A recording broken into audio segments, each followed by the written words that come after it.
ਕਰ ਮਸਲਤ ਨਿਸਮੈ ਸਕਲ ਤਿਆਰੀ ਕੀਨ ਬਨਾਏ। ਸੁਰ ਚਲਾ ਹਿਓਤ ਪਰਾਦ ਤੇ ਤੁਰਤ ਹੀ ਬਾਦ ਤੋੜੇ ਬਜਾਏ। ਤੋਰਾ ਕਰ ਮਸਲਤ ਨਿਸਮੈ ਸਕਲ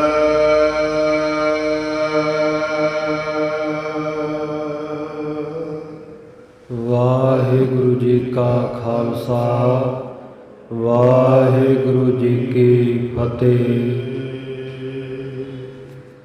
ਸਤਿਕਾਰਯੋਗ ਸਤਿਗੁਰਾਂ ਦੀ ਸਾਜੀ ਨਵਾਜੀ ਗੁਰੂ ਪਿਆਰੀ ਗੁਰੂ ਸਵਾਰੀ ਸਾਧ ਸੰਗਤ ਜੀ, ਪਤਿਤ ਪਾਵਨ ਭਗਤ ਵਛਲ ਕਿਰਪਾ ਦੇ ਖਜ਼ਾਨੇ ਸਤਿਗੁਰੂ, ਜੁਗੋ ਜੁਗ ਅਟਲ ਧੰਨ ਧੰਨ ਸਾਹਿਬ ਸ੍ਰੀ ਗੁਰੂ ਗ੍ਰੰਥ ਸਾਹਿਬ ਮਹਾਰਾਜ ਸੱਚੇ ਪਾਤਸ਼ਾਹ ਜੀ ਦੀ ਕਿਰਪਾ ਰਹਿਮਤ ਬਖਸ਼ਿਸ਼ ਹੋ ਰਹੀ ਹੈ। ਅਕਾਲ ਪੁਰਖ ਅੰਤਰਜਾਮੀ ਦੀ ਮਿਹਰ ਦਾ ਸਦਕਾ ਗੁਰਦੁਆਰਾ ਸ਼ਹੀਦ ਬਾਬਾ ਨਿਹਾਲ ਸਿੰਘ ਜੀ ਨਗਰ ਤਲਣ ਵਿਖੇ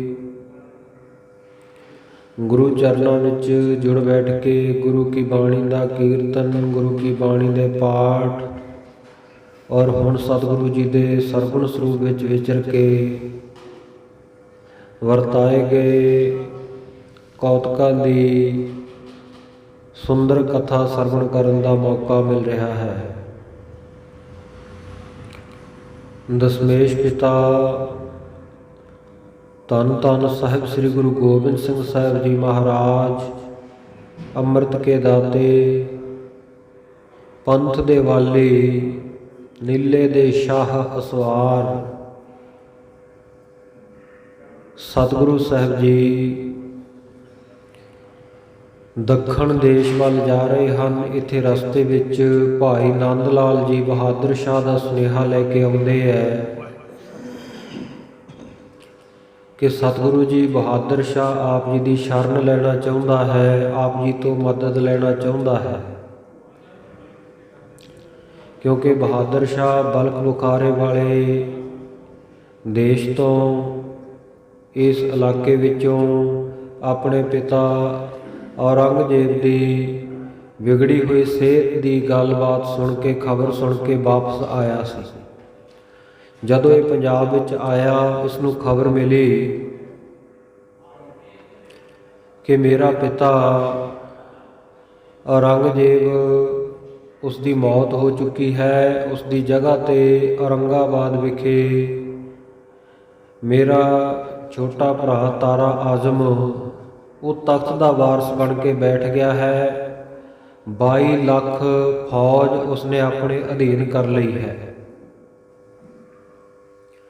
ਮਨ ਵਿੱਚ ਬਹਾਦਰ ਸ਼ਾਹ ਦੇ ਖਿਆਲ ਆਇਆ ਕਿ ਸਾਡੇ ਖਾਨਦਾਨ ਵਿੱਚ ਇਹ ਖੋਹ ਹੈ, ਸਾਡੇ ਖਾਨਦਾਨ ਦੇ ਵਿੱਚ ਇਹ ਆਦਤ ਹੈ ਕਿ ਇੱਕੋ ਭਰਾ ਹੀ ਤਖਤ ਦੇ ਉੱਤੇ ਬਹਿੰਦਾ ਹੈ, ਬਾਕੀ ਦੇ ਸਾਰੇ ਪਰਿਵਾਰ ਨੂੰ, ਭਰਾਵਾਂ ਨੂੰ ਉਹ ਖਤਮ ਕਰ ਦਿੰਦਾ ਹੈ, ਤਾਂ ਕਿ ਕਿਸੇ ਵੇਲੇ ਵੀ ਮੇਰੀ ਸਲਤਨਤ ਦੇ ਵਿੱਚ ਇਹ ਕਿਸੇ ਪ੍ਰਕਾਰ ਦੀ ਬਗਾਵਤ ਨਾ ਕਰ ਦੇਵੇ।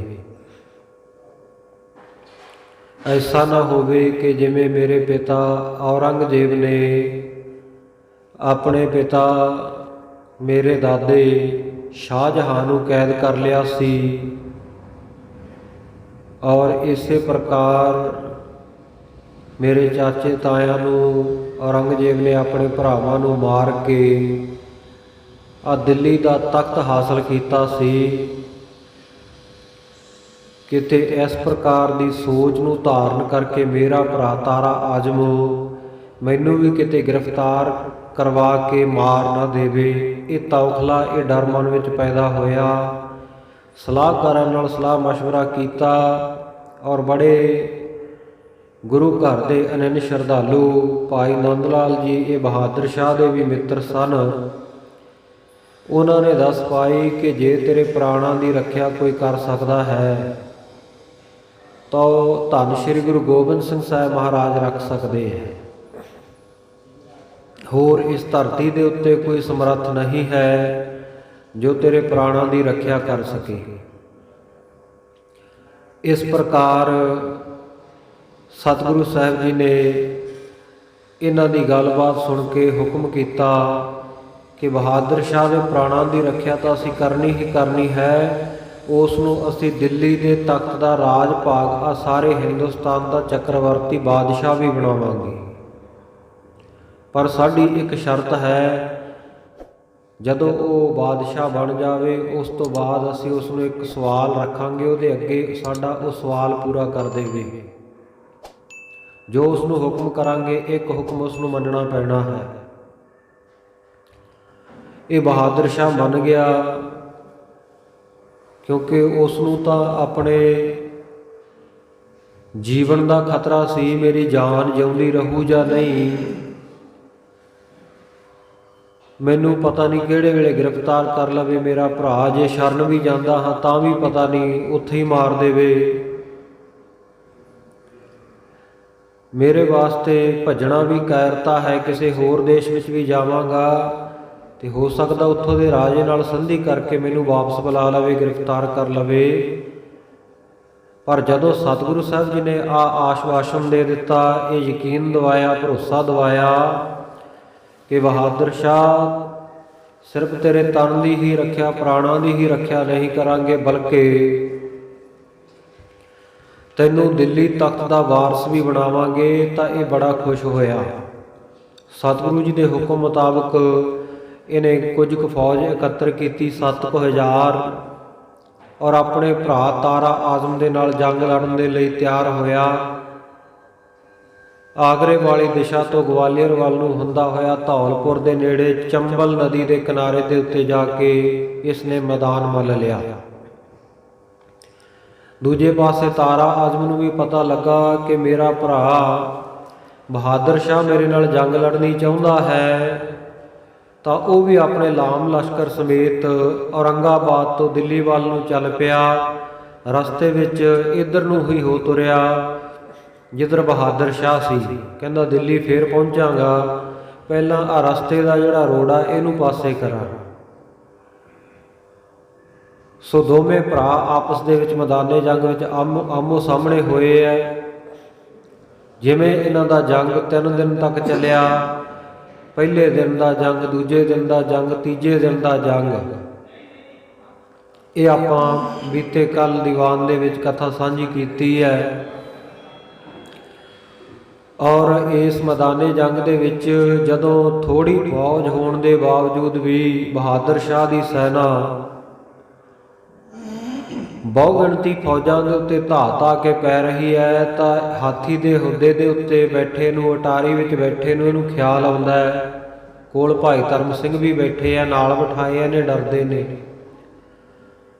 ਮਨ ਵਿੱਚ ਵਿਚਾਰ ਆਇਆ ਕਿ ਜੰਗ ਤਾਂ ਮੈਂ ਸਹਿਜੇ ਹੀ ਜਿੱਤ ਜਾਣੀ ਆ, ਐਵੇਂ 22 ਲੱਖ ਚੁੱਕੀ ਫਿਰਦਾ ਮੇਰਾ ਭਰਾ ਤਾਰਾ ਆਜ਼ਮ, ਇਹਨਾਂ ਨੂੰ ਲੜਨ ਦਾ ਢੰਗ ਹੀ ਕੋਈ ਨਹੀਂ। ਆ ਮੇਰੇ 7,000 ਸੂਰਮੇ, ਇਹਨਾਂ ਉੱਤੇ ਵੇਖੋ ਕਿਵੇਂ ਭਾਰੂ ਪੈ ਰਹੇ ਆ, ਸਹਿਜੇ ਹੀ ਮੈਂ ਜੰਗ ਜਿੱਤ ਜਾਣਾ, ਦਿੱਲੀ ਦਾ ਤਖਤ ਮੈਨੂੰ ਮਿਲ ਜਾਣਾ ਹੈ।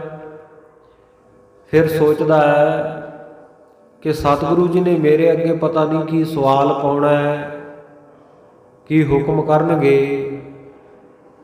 ਜੇ ਕੋਈ ਹੁਕਮ ਔਖਾ ਹੋਇਆ ਤਾਂ ਮੰਨਾਂਗਾ, ਕਿਵੇਂ ਔਖਾ ਹੋ ਜਾਵੇਗਾ। ਜੇ ਤਾਂ ਹੋਇਆ ਸੌਖਾ ਹੁਕਮ ਤਾਂ ਕਹਿੰਦਾ ਮੈਂ ਉਸੇ ਵੇਲੇ ਉਹ ਸਤਿਗੁਰੂ ਦਾ ਕਾਜ ਪੂਰਾ ਕਰ ਦੇਵਾਂਗਾ। ਜੇ ਕੋਈ ਕਠਿਨ ਕਾਰਜ ਸਤਿਗੁਰੂ ਜੀ ਨੇ ਕਹਿ ਦਿੱਤਾ ਫਿਰ ਕੀ ਕਰਾਂਗਾ। ਕਹਿੰਦਾ ਚਲੋ ਫਿਰ ਬਾਤ ਦੀ ਬਾਤ ਵਿੱਚ ਦੇਖੋਗੀ, ਮੁੱਕਰ ਜਾਵਾਂਗੇ, ਫਿਰ ਗੁਰੂ ਨੇ ਕੀ ਕਰ ਲੈਣਾ ਹੈ। ਐਸੀ ਜਦੋਂ ਇਹਦੇ ਖਟਿਆਈ ਮਨ ਦੇ ਵਿੱਚ ਆਈ, ਭੈੜੇ ਵਿਚਾਰ ਮਨ ਵਿੱਚ ਆਏ ਗੁਰੂ ਘਰ ਦੇ ਪ੍ਰਤੀ, ਉਸੇ ਵੇਲੇ ਤਾਰਾ ਆਜ਼ਮ ਦੀਆਂ ਫੌਜਾਂ ਨੇ ਇੱਕਦਮ ਚੜ੍ਹ ਕੇ ਹੱਲਾ ਬੋਲਿਆ। ਬਹਾਦਰ ਸ਼ਾਹ ਦੀਆਂ ਫੌਜਾਂ ਨੂੰ ਪਿੱਛੇ ਹਟਣਾ ਪਿਆ। ਬਹਾਦਰ ਸ਼ਾਹ ਆਪ ਵੀ ਡਰਦਾ ਮਾਰਿਆ ਮੈਦਾਨੇ ਜੰਗ ਵਿੱਚੋਂ ਭੱਜ ਗਿਆ। ਸ਼ਾਮ ਹੋਈ, ਰਸਤੇ ਦੇ ਵਿੱਚ ਜਾ ਕੇ ਆਪਣੇ ਤੰਬੂਆਂ ਦੇ ਵਿੱਚ ਜਦੋਂ ਬੈਠੇ, ਉਸ ਵੇਲੇ ਇਹ ਬੜਾ ਡਰ ਗਿਆ ਕਿ ਮੈਂ ਤਾਂ ਐਵੇਂ ਭੁਲੇਖਾ ਪਾਲ ਬੈਠਾ ਸੀ ਕਿ ਮੇਰੇ ਯੋਧੇ ਬੜੇ ਜ਼ਰਬਾਣੇ ਆ, ਜਿੱਤ ਲੈਣਗੇ, ਪਰ ਬਹੁਗਿਣਤੀ ਵੀ ਤਾਂ ਕੋਈ ਚੀਜ਼ ਹੁੰਦੀ ਆ ਨਾ। ਮੇਰਾ ਭਰਾ ਤਾਰਾ ਆਜ਼ਮ ਉਹ ਐਡੀ ਵੱਡੀ ਸੈਨਾ, ਇੰਨੇ ਹਥਿਆਰ ਲਈ ਫਿਰਦਾ ਹੈ, ਤੇ ਬਸ ਉਹ ਤਾਂ ਆਇਆ ਹੀ ਸਮਝੋ ਮੇਰੇ ਉੱਤੇ ਚੜ੍ਹ ਕੇ। ਬਸ ਸਵੇਰ ਨੂੰ ਤਾਂ ਦਿਨ ਚੜ੍ਹਦੇ ਹੀ ਉਹਨਾਂ ਨੇ ਜੰਗ ਸ਼ੁਰੂ ਹੁੰਦੇ ਹੀ ਮੈਨੂੰ ਖਤਮ ਕਰ ਦੇਣਾ, ਮੇਰੀ ਜ਼ਿੰਦਗੀ ਖਤਮ ਹੈ। ਇਉਂ ਵਿਚਾਰਾਂ ਕਰਕੇ ਭਾਈ ਨੰਦ ਲਾਲ ਜੀ ਨੂੰ ਸਤਿਗੁਰੂ ਸਾਹਿਬ ਜੀ ਦੇ ਕੋਲ ਫਿਰ ਭੇਜਦਾ ਹੈ ਕਿ ਜਾਓ ਸਤਿਗੁਰੂ ਸਾਹਿਬ ਜੀ ਦੇ ਕੋਲ, ਮੇਰੇ ਵੱਲੋਂ ਬੇਨਤੀ ਕਰੋ ਕਿ ਮੈਂ ਤੁਹਾਡਾ ਹੁਕਮ ਮੰਨ ਕੇ ਆਪਣੇ ਭਰਾ ਦੇ ਨਾਲ ਜੰਗ ਸ਼ੁਰੂ ਕੀਤੀ ਹੈ, ਨਹੀਂ ਤਾਂ ਮੈਂ ਭੱਜ ਕੇ ਕਿਸੇ ਹੋਰ ਦੇਸ਼ ਵਿੱਚ ਜਾ ਕੇ ਰਾਜਸੀ ਸ਼ਰਨ ਲੈ ਲੈਣੀ ਸੀ। ਮੈਂ ਹੁਣ ਤੱਕ ਅੜਿਆ ਹੋਇਆ, ਪਰ ਗੁਰੂ ਵੱਲੋਂ ਮੈਨੂੰ ਕੋਈ ਸਹਾਇਤਾ ਨਹੀਂ ਮਿਲੀ। ਹਾਲਾਂਕਿ ਸਤਿਗੁਰੂ ਸਾਹਿਬ ਜੀ ਨੇ ਭਾਈ ਧਰਮ ਸਿੰਘ ਜੀ ਵਰਗੇ ਸੂਰਮੇ ਇਹਦੀ ਮਦਦ ਵਾਸਤੇ ਭੇਜੇ ਹੋਏ ਹੈ, ਪਰ ਗਲਤੀ ਤਾਂ ਆਪਣੀ ਹੈ। ਜੰਗ ਫਤਿਹ ਹੋ ਰਹੀ ਸੀ, ਮਨ ਵਿੱਚ ਖੋਟੇ ਵਿਚਾਰ, ਭੈੜੇ ਵਿਚਾਰ ਧਾਰਨ ਕਰ ਲਏ ਕਿ ਗੁਰੂ ਸਾਹਿਬ ਜੇ ਕੋਈ ਔਖਾ ਕਾਰਜ ਕਹਿਣਗੇ ਤਾਂ ਮੈਂ ਮੁੱਕਰ ਜਾਵਾਂਗਾ। ਇਸ ਕਰਕੇ ਦੁਸ਼ਮਣ ਦਲ ਇਹਦੇ ਉੱਤੇ ਭਾਰੂ ਪੈ ਗਿਆ। ਜਾਓ ਸਤਿਗੁਰੂ ਸੱਚੇ ਪਾਤਸ਼ਾਹ ਜੀ ਕੋਲ। ਭਾਈ ਨੰਦ ਲਾਲ ਜੀ ਗਏ, ਜਾ ਕੇ ਬੇਨਤੀ ਕੀਤੀ, ਮਹਾਰਾਜ ਬਹਾਦਰ ਸ਼ਾਹ ਬੜਾ ਦੁਖੀ ਹੋਇਆ ਹੈ। ਉਧਰ ਉਹਦਾ ਭਰਾ ਤਾਰਾ ਆਜਮ ਵੀ ਕਹਿ ਰਿਹਾ ਹੈ ਵੀ ਬਸ ਸਵੇਰ ਦਾ ਦਿਨ ਚੜ੍ਹਨ ਦੀ ਦੇਰ ਹੈ, ਨਾਲ ਦੀ ਨਾਲ ਇਹਦਾ ਕੰਮ ਖਤਮ ਕਰ ਦੇਵਾਂਗੇ ਤੇ ਵਿਹਲੇ ਹੋ ਕੇ ਅੱਗੇ ਦਿੱਲੀ ਨੂੰ ਚੱਲਾਂਗੇ। ਆਪ ਜੀ ਕਿਰਪਾ ਕਰੋ, ਬਹਾਦਰ ਸ਼ਾਹ ਦੀ ਮਦਦ ਵਾਸਤੇ ਪਹੁੰਚੋ। ਹੁਣ ਮਦਦ ਦਾ ਵੇਲਾ ਹੈ, ਸਮਾਂ ਹੈ। ਤੋ ਸਤਿਗੁਰੂ ਸਾਹਿਬ ਜੀ ਨੇ ਉਹ ਸਾਰੀ ਗੱਲ ਦੱਸ ਦਿੱਤੀ ਭਾਈ ਨੰਦ ਲਾਲ ਜੀ ਨੂੰ। ਕਹਿੰਦੇ ਉਹਦੇ ਤੁਰਕ ਦੇ ਮਨ ਦੇ ਵਿੱਚ ਆ ਭੈੜੇ ਖਿਆਲ ਆਏ, ਗੁਰੂ ਘਰ ਦੇ ਪ੍ਰਤੀ ਮੁੱਕਰਨ ਦੀ ਗੱਲ ਕਰਦਾ ਆਪਣੀ ਜ਼ੁਬਾਨੋਂ। ਇਸ ਕਰਕੇ ਸਾਡਾ ਉਹਦੇ ਉੱਤੇ ਕੋਈ ਯਕੀਨ ਨਹੀਂ ਰਿਹਾ, ਕੋਈ ਵਿਸ਼ਵਾਸ ਨਹੀਂ ਰਿਹਾ। ਹਾਂ, ਜੇ ਤੈਨੂੰ ਹੁਣ ਦੁਬਾਰਾ ਭੇਜਿਆ ਉਹ ਪਛਤਾਤਾਪ ਕਰਦਾ ਹੈ ਤਾਂ ਅਸੀਂ ਇਉਂ ਯਕੀਨ ਨਹੀਂ ਕਰਾਂਗੇ। ਉਹ ਲਿਖਤੀ ਰੂਪ ਵਿੱਚ ਸਾਡੇ ਨਾਲ ਇਕਰਾਰਨਾਮਾ ਕਰੇ ਵੀ ਜਦੋਂ ਜੰਗ ਜਿੱਤ ਗਿਆ, ਤਖਤ ਦਾ ਵਾਰਸ ਬਣ ਗਿਆ, ਉਸ ਵੇਲੇ ਸਾਡਾ ਕਿਹਾ ਹੋਇਆ ਇੱਕ ਵਚਨ ਉਹ ਜ਼ਰੂਰ ਮੰਨੇਗਾ। ਤੋ ਸਤਿਗੁਰੂ ਸਾਹਿਬ ਜੀ ਨੇ ਇਹ ਜਦੋਂ ਕਹਿ ਕੇ ਭੇਜਿਆ ਕਿ ਆਪਣੇ ਮਾਮੇ ਨੂੰ ਉਹ ਆਪਣੇ ਸਾਈਨ ਕਰਕੇ ਚਿੱਠੀ ਲਿਖ ਕੇ ਇਕਰਾਰਨਾਮਾ ਲਿਖ ਕੇ ਭੇਜੇ ਸਾਡੇ ਕੋਲ। ਬਹਾਦਰ ਸ਼ਾਹ ਬੜਾ ਪ੍ਰਸੰਨ ਵੀ ਹੋਇਆ ਤੇ ਬੜਾ ਹੈਰਾਨ ਵੀ ਹੋਇਆ ਵੀ ਗੁਰੂ ਸਾਹਿਬ ਤਾਂ ਅੰਤਰਜਾਮੀ ਹੈ, ਮੇਰੇ ਦਿਲ ਦੀ ਗੱਲ ਜਾਣ ਲਈ। ਵਾਕਈ ਆ ਭੈੜਾ ਖਿਆਲ ਤਾਂ ਮੇਰੇ ਮਨ ਵਿੱਚ ਆਇਆ ਸੀ, ਸ਼ਰਧਾ ਵੱਜ ਗਈ। ਇਹਨੇ ਆਪਣੇ ਮਾਮੇ ਨੂੰ ਤੇ ਆਪਣੇ ਇੱਕ ਅਮਰਾਓ ਹਾਕਮ ਰਾਏ ਨੂੰ ਸਤਿਗੁਰੂ ਸਾਹਿਬ ਜੀ ਕੋਲ ਆਪਣੀ ਮੋਹਰ ਲਾ ਕੇ ਚਿੱਠੀ ਲਿਖ ਕੇ ਭੇਜਿਆ ਕਿ ਸਤਿਗੁਰੂ ਜੀ, ਜਦੋਂ ਮੈਂ ਜੰਗ ਜਿੱਤ ਗਿਆ ਤਾਂ ਉਸ ਵੇਲੇ ਰਾਜ ਭਾਗ ਸੰਭਾਲਣ ਤੋਂ ਬਾਅਦ ਆਪ ਜੀ ਜੋ ਕਾਰਜ ਕਹੋਗੇ ਮੈਂ ਆਪ ਜੀ ਦਾ ਕਾਰਜ ਜ਼ਰੂਰ ਕਰਾਂਗਾ। ਸਤਿਗੁਰੂ ਸਾਹਿਬ ਜੀ ਨੇ ਇਹਨਾਂ ਨੂੰ ਵਾਪਸ ਭੇਜ ਦਿੱਤਾ। ਕਹਿੰਦੇ ਉਹਨੂੰ ਕਹੋ ਤਕੜਾ ਹੋ ਕੇ ਮੈਦਾਨੇ ਜੰਗ ਦੇ ਵਿੱਚ ਜਾਵੇ ਹੌਸਲੇ ਦੇ ਨਾਲ, ਤੇ ਬਾਕੀ ਉਹਨੂੰ ਕਹੋ ਚੇਤੇ ਰੱਖੇ ਵੀ ਇਹ ਵਚਨ ਤਾਂ ਅਸੀਂ ਕਰ ਹੀ ਦਿੱਤਾ ਹੈ ਕਿ ਮੈਦਾਨੇ ਜੰਗ ਵਿੱਚ ਆ ਕੇ ਉਹਦੇ ਦੁਸ਼ਮਣ ਭਰਾ ਤਾਰਾ ਆਜਮ ਨੂੰ ਅਸੀਂ ਆਪਣੇ ਹੱਥੀਂ ਮਾਰਾਂਗੇ, ਕੋਈ ਫਿਕਰ ਨਾ ਕਰੇ। ਵੀਰਤਾ ਦੇ ਨਾਲ ਮੈਦਾਨੇ ਜੰਗ ਵਿੱਚ ਲੜੇ। ਦੂਸਰਾ ਦਿਨ ਚੜ੍ਹਿਆ, ਇਹ ਸਤਿਗੁਰੂ ਸਾਹਿਬ ਜੀ ਦੇ ਕੋਲੋਂ ਇਹਦਾ ਬਹਾਦਰ ਸ਼ਾਹ ਦਾ ਮਾਮਾ ਤੇ ਹਾਕਮ ਰਾਏ ਵਾਪਸ ਪਹੁੰਚੇ। ਜਾ ਕੇ ਸਾਰੇ ਸਤਿਗੁਰ ਸੱਚੇ ਪਾਤਸ਼ਾਹ ਨੇ ਜੋ ਆਗਿਆ ਦਿੱਤੀ, ਹੁਕਮ ਕੀਤਾ, ਉਹ ਸੁਣਾ ਦਿੱਤਾ। ਹੁਣ ਜਿਵੇਂ ਇਹ ਚੌਥੇ ਦਿਨ ਦਾ ਜੰਗ ਆਰੰਭ ਹੋ ਰਿਹਾ ਹੈ, ਸਤਿਗੁਰੂ ਸਾਹਿਬ ਜੀ ਕਿਵੇਂ ਆ ਕੇ ਇਸ ਦੀ ਸਹਾਇਤਾ ਕਰਨਗੇ, ਤਾਰਾ ਆਜ਼ਮ ਨੂੰ ਮਾਰਨਗੇ, ਔਰ ਕਿਵੇਂ ਇਸ ਨੂੰ ਜਿਤਾ ਕੇ ਸਤਿਗੁਰ ਸੱਚੇ ਪਾਤਸ਼ਾਹ ਜੀ ਸਲਤਨਤ ਸੌਂਪ ਰਹੇ ਹੈ, ਇਹ ਪ੍ਰਸੰਗ ਅੱਜ ਆ ਰਿਹਾ ਹੈ। ਆਓ ਬੜੇ ਪਿਆਰ ਦੇ ਨਾਲ ਸਤਿਗੁਰੂ ਸਾਹਿਬ ਜੀ ਦਾ ਸੋਹਣਾ ਸੁੰਦਰ ਇਤਿਹਾਸ ਇਕਾਗਰਤਾ ਦੇ ਸਹਿਤ ਸਰਵਣ ਕਰੀਏ। ਸਤਿਨਾਮ ਸ੍ਰੀ ਵਾਹਿਗੁਰੂ ਸਾਹਿਬ ਜੀ। ਦੋਹਰਾ ਕਰ ਮਸਲਤ ਨਿਸਮੈ ਸਗਲ। ਰਾਤ ਦੇ ਸਮੇਂ ਜਦੋਂ ਇਹਨੂੰ ਸਤਿਗੁਰ ਸੱਚੇ ਪਾਤਸ਼ਾਹ ਜੀ ਦਾ ਸੁਨੇਹਾ ਦੁਬਾਰਾ ਮਿਲ ਗਿਆ ਕਿ ਬਹਾਦਰੀ ਦੇ ਨਾਲ ਜੰਗ ਲੜੋ ਤਿਆਰੀ ਕਰਕੇ, ਤਾਂ ਇਹਨੇ ਆਪਣੇ ਵਜ਼ੀਰਾਂ, ਅਹਿਲਕਾਰਾਂ, ਉਮਰਾਵਾਂ, ਯੋਧਿਆਂ ਦੇ ਨਾਲ ਸਲਾਹ ਮਸ਼ਵਰਾ ਕੀਤਾ। ਬਹਾਦਰ ਸ਼ਾਹ ਨੇ ਤਿਆਰੀ ਕੀਨ ਬਣਾਈ ਔਰ ਚੰਗੀ ਤਰ੍ਹਾਂ ਬਣਾ ਸਵਾਰ ਕੇ ਤਿਆਰੀ ਕਰ ਲਈ ਜੰਗ ਦੀ। ਹੋਤ ਬਰਾਤ ਕੇ ਤੁਰਤ ਹੀ ਸਵੇਰ ਦੇ ਹੁੰਦਿਆਂ ਹੀ ਤੁਰੰਤ ਹੀ ਤਤਸ਼ਿਨ ਹੀ ਬਾਦਤ ਉਠੇ ਬਜਾਈ। ਉਹ ਨਾਲ ਦੀ ਨਾਲ ਹੀ ਇਹਨਾਂ ਨੇ ਮੈਦਾਨੇ ਜੰਗ ਦੇ ਵਿੱਚ ਜੰਗ ਸ਼ੁਰੂ ਹੋਣ ਦੇ ਨਗਾਰੇ ਵਜਾ ਦਿੱਤੇ। ਕਹੋ ਬਈ ਤੋ ਮੈਂ ਸ਼ੁਰੂ ਦੁਸ਼ਮਣ ਦਲ ਵੀ ਸਾਹਮਣੇ ਸੁਚੇਤ ਹੋ ਗਿਆ ਤੇ ਇਧਰੋਂ ਵੀ ਬਹਾਦਰ ਸ਼ਾਹ ਦੀਆਂ ਫੌਜਾਂ ਨੇ ਤੋਪਾਂ ਚਲਾਉਣੀਆਂ ਸ਼ੁਰੂ ਕੀਤੀਆਂ, ਗੋਲੇ ਦਾਗੇ। ਛੜੇ ਦੋ ਦਲ ਸੋਰ ਧਰੀ, ਦੋਵੇਂ ਦਿਸ਼ਾਵਾਂ ਤੋਂ ਜਿਹੜੇ ਯੋਧਿਆਂ ਦੇ ਦਲ ਹੈ, ਫੌਜਾਂ ਦੇ ਦਲ ਮਨ ਵਿੱਚ ਗੁੱਸਾ ਧਾਰ ਕੇ, ਵੀਰ ਰਸ ਧਾਰ ਕੇ ਚੜ੍ਹਾਈ ਕਰਦੇ ਹਨ। ਬਾਜੇ ਸੁਤਰੀ ਪਟੈ ਨਗਾਰੀ, ਊਠਾਂ ਦੇ ਉੱਤੇ ਲੱਦੇ ਹੋਏ ਨਗਾਰੇ, ਘੋੜਿਆਂ ਦੇ ਉੱਤੇ ਰੱਖੇ ਹੋਏ ਡੱਫਾਂ, ਛੋਟੇ ਨਗਾਰੇ, ਮਰਦੰਗਾ, ਸਾਧ ਸੰਗਤ ਜੀ ਉਹ ਸਾਰੇ ਹੀ ਵਜਾਉਣੇ ਸ਼ੁਰੂ ਕੀਤੇ। ਢੇਰ ਭੂਖਨਾ ਭੂਰ ਪੰਕਾਰੀ, ਔਰ ਮੈਦਾਨੇ ਜੰਗ ਦੇ ਵਿੱਚ ਜਿਹੜੀਆਂ ਭੇਰੀਆਂ ਹਨ ਉਹਨਾਂ ਦੀ ਭੂ ਭੂ ਦੀ ਆਵਾਜ਼ ਦੇ ਨਾਲ ਬਹੁਤ ਭਿਆਨਕ ਨਾਦ ਹੋ ਰਿਹਾ ਹੈ। ਸ਼ਬਦ ਤਰੰਗ ਤੋਪ ਔਰ ਬੰਦੂਕਾਂ ਦੀਆਂ ਗੋਲੀਆਂ ਚੱਲਣ ਦਾ, ਤੋਪਾਂ ਦੇ ਗੋਲੇ ਚੱਲਣ ਦਾ ਬਹੁਤ ਉੱਚੀ ਸ਼ਬਦ ਆਵਾਜ਼ ਆ ਰਹੀ ਹੈ। ਧੜਕਣ ਬੋਲਿਓ ਘਾਲਿਓ ਰੌਰ, ਔਰ ਭਟਕਣ ਜਿੰਨੇ ਇਹ ਸੂਰਮੇ ਆ ਸਾਰੇ ਇਹ ਵੀ ਉੱਚੀ ਉੱਚੀ ਲਲਕਾਰ ਰਹੇ ਆ, ਬਹੁਤ ਰੌਲਾ ਰੱਪਾ ਪੈ ਰਿਹਾ ਹੈ। ਅੰਧ ਧੁੰਦ ਬਰਿੰਦ ਧੂਮ ਧਾਰ ਨਭ, ਅੰਧਾ ਧੁੰਦ ਪਸਰ ਗਿਆ, ਅੰਧਕਾਰ ਪਸਰ ਗਿਆ ਮੈਦਾਨੇ ਜੰਗ ਵਿੱਚ। ਧਰਤੀ ਤੋਂ ਆਕਾਸ਼ ਤੱਕ ਸਾਰੇ ਪਾਸੇ ਧੂੜ ਹੀ ਧੂੜ ਚੜੀ ਹੋਈ ਦਿਖ ਰਹੀ ਹੈ। ਧੂੜ ਉਡੀ ਅਸ਼ਾਦਤ ਵੈ ਸਭ, ਇੰਨੀ ਧੂੜ ਉੱਡੀ, ਪੈਦਲ ਚੱਲ ਰਹੀਆਂ ਫੌਜਾਂ ਦੇ ਪੈਰਾਂ ਨਾਲ, ਘੋੜਿਆਂ ਦੇ ਟਾਪਾਂ ਨਾਲ, ਹਾਥੀਆਂ ਦੇ ਪੈਰਾਂ ਨਾਲ, ਔਰ ਜੋ ਗੋਲੀ ਬਰੂਦ ਸਿੱਕਾ ਚੱਲ ਰਿਹਾ ਹੈ ਉਹਦੇ ਨਾਲ ਇੰਨਾ ਅੰਧਗਵਾਰ ਚੜਿਆ ਹੋਇਆ ਕਿ ਕੁਝ ਵੀ ਦਿਖਾਈ ਨਹੀਂ ਦਿੰਦਾ। ਤੋਮਰ ਤੀਰ ਤਰਾਵਲ ਚੱਲੇ, ਹਾਂ, ਜਿਹੜੇ ਤੋਮਰ, ਤੀਰ, ਤੋਪਾਂ, ਬੰਦੂਕਾਂ, ਤੀਰ ਇਤਿਆਦਿਕ ਜਿਹੜੇ ਲਗਾਤਾਰ ਹੀ ਤਾੜ ਤਾੜ ਕਰਕੇ ਚੱਲ ਰਹੇ ਹਨ।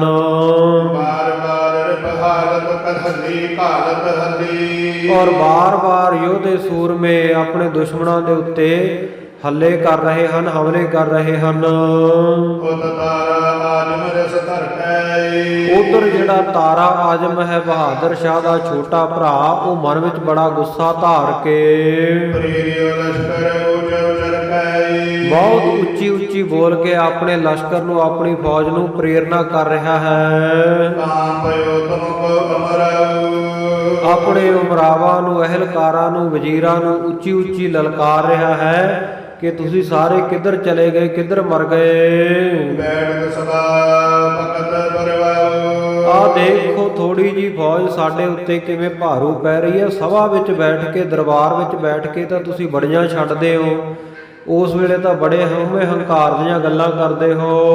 ਬੜੇ ਬੜੇ ਮਨ ਸਬਤ ਨ ਪਾਈ, ਔਰ ਤੁਸੀਂ ਮੇਰੇ ਕੋਲੋਂ ਵੱਡੇ ਵੱਡੇ ਅਹੁਦੇ, ਵੱਡੇ ਵੱਡੇ ਮਨਸਬ ਪ੍ਰਾਪਤ ਕੀਤੇ ਹਨ, ਵਜ਼ੀਰੀਆਂ ਪ੍ਰਾਪਤ ਕੀਤੀਆਂ, ਨਿਮਕ ਰਾਮ ਕਾਮ ਨੈ ਆਈ, ਪਰ ਤੁਸੀਂ ਹੁਣ ਨਮਕ ਹਰਾਮੀ ਹੋ ਗਏ ਹੋ, ਮੈਦਾਨੇ ਯੁੱਧ ਦੇ ਵਿੱਚ ਮੇਰੇ ਕੰਮ ਨਹੀਂ ਆਏ। ਤਾਂ ਅਲਪਰ ਬਦਲ ਕੋ ਅਹੈ, ਕਹਿੰਦਾ ਕਿੱਥੇ ਤੁਹਾਡੇ ਸਾਹਮਣੇ ਦੁਸ਼ਮਣ ਦੀ ਫੌਜ ਜਿਹੜੀ ਬਹੁਤ ਥੋੜੀ ਗਿਣਤੀ ਵਿੱਚ ਹੈ, ਲੜ ਲੜ ਤੁਮਰੀ ਸਮਕਾਰ ਹੈ ਥੋੜੀ ਗਿਣਤੀ ਵਿੱਚ, ਪਰ ਲੜਾਈ ਇਸ ਪ੍ਰਕਾਰ ਨਾਲ ਲੜ ਰਹੇ ਆ, ਤੁਹਾਡੀ ਪੂਰੀ ਬਰਾਬਰੀ ਕਰ ਰਹੇ ਹਨ 22 ਲੱਖ ਦੀ। ਲਸ਼ਕਰ ਕਾਂ ਆਪਨੋ ਕਨੋ, ਤੇ ਇੱਧਰ ਦੇਖੋ ਆਪਣਾ ਇੰਨਾ ਜਿਹੜਾ ਘਣਾ ਲਸ਼ਕਰ ਹੈ, ਇੰਨੀ ਬਹੁ ਗਿਣਤੀ ਵਿੱਚ ਫੌਜ ਹੈ, ਜੇ ਤੇ ਕਾਜ ਨ ਕਿੰਚਤ ਬਣੋ, ਪਰ ਬਹੁ ਗਿਣਤੀ ਨੂੰ ਕੀ ਕਰੀਏ। ਕਹਿੰਦੇ ਤੁਹਾਡੇ ਤੋਂ ਤਾਂ ਹਲੇ ਤੱਕ ਆ ਇੱਕ ਕੰਮ ਨਹੀਂ ਸਵਰਿਆ।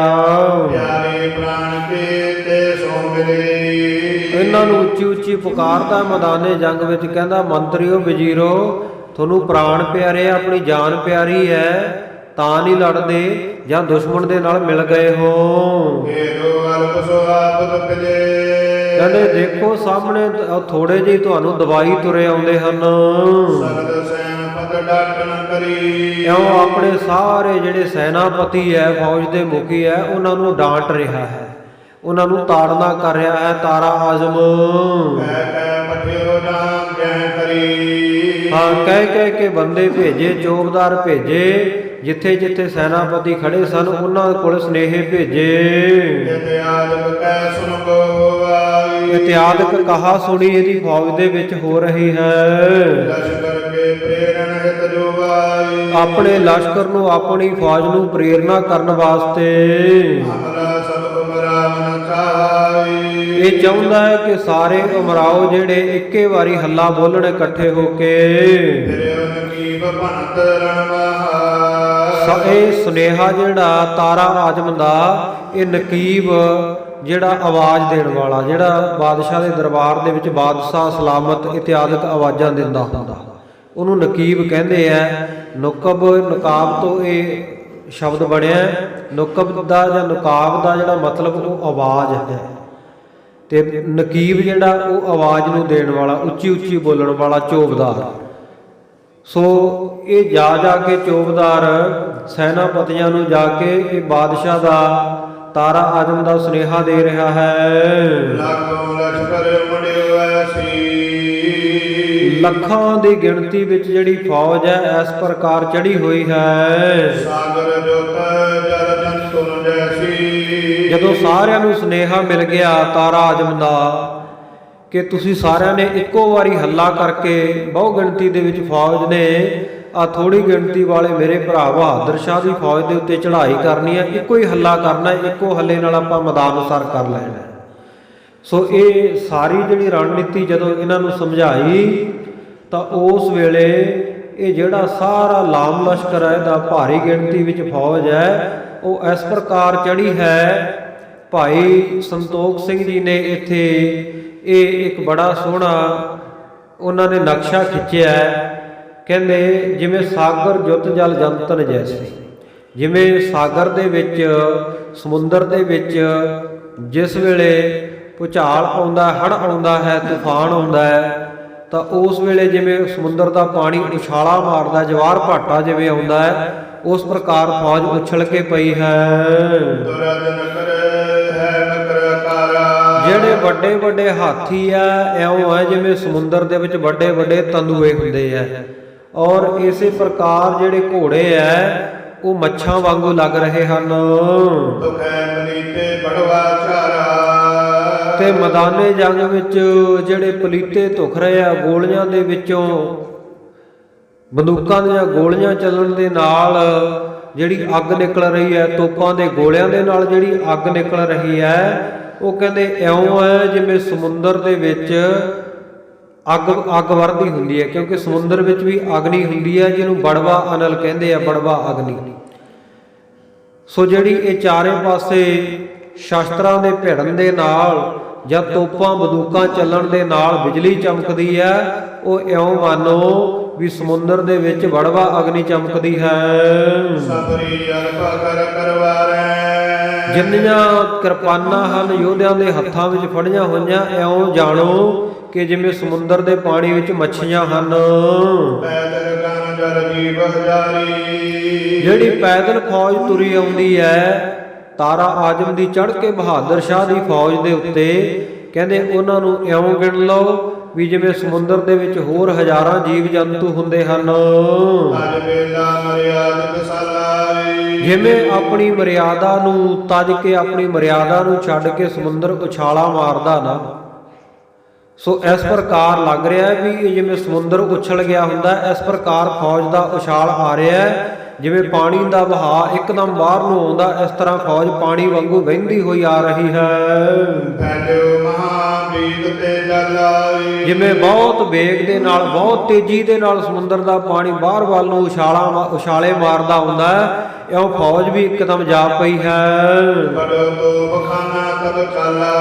ਉਸ ਵੇਲੇ ਵੱਡਾ ਤੋਪਖਾਨਾ ਸੀ, ਇਹਦੇ ਕੋਲ ਬਹੁਤ ਸਾਰੀਆਂ ਤੋਪਾਂ ਸੀ, ਸੋ ਸਾਰੀਆਂ ਇੱਕੇ ਵਾਰੀ ਚਲਾ ਦਿੱਤੀਆਂ ਤਾਰਾ ਆਜਮ ਦੀ ਫੌਜ ਨੇ। ਛੋਟੀਆਂ ਪੌੜੀਆਂ ਤੋਪਾਂ ਜਿਹੜੀਆਂ ਹਨ, ਜੰਬੂਰੇ, ਉਹ ਵੀ ਚੱਲੇ ਹਨ, ਬਹੁਤ ਭਿਆਨਕ ਆਵਾਜ਼ਾਂ ਆ ਰਹੀਆਂ ਹਨ।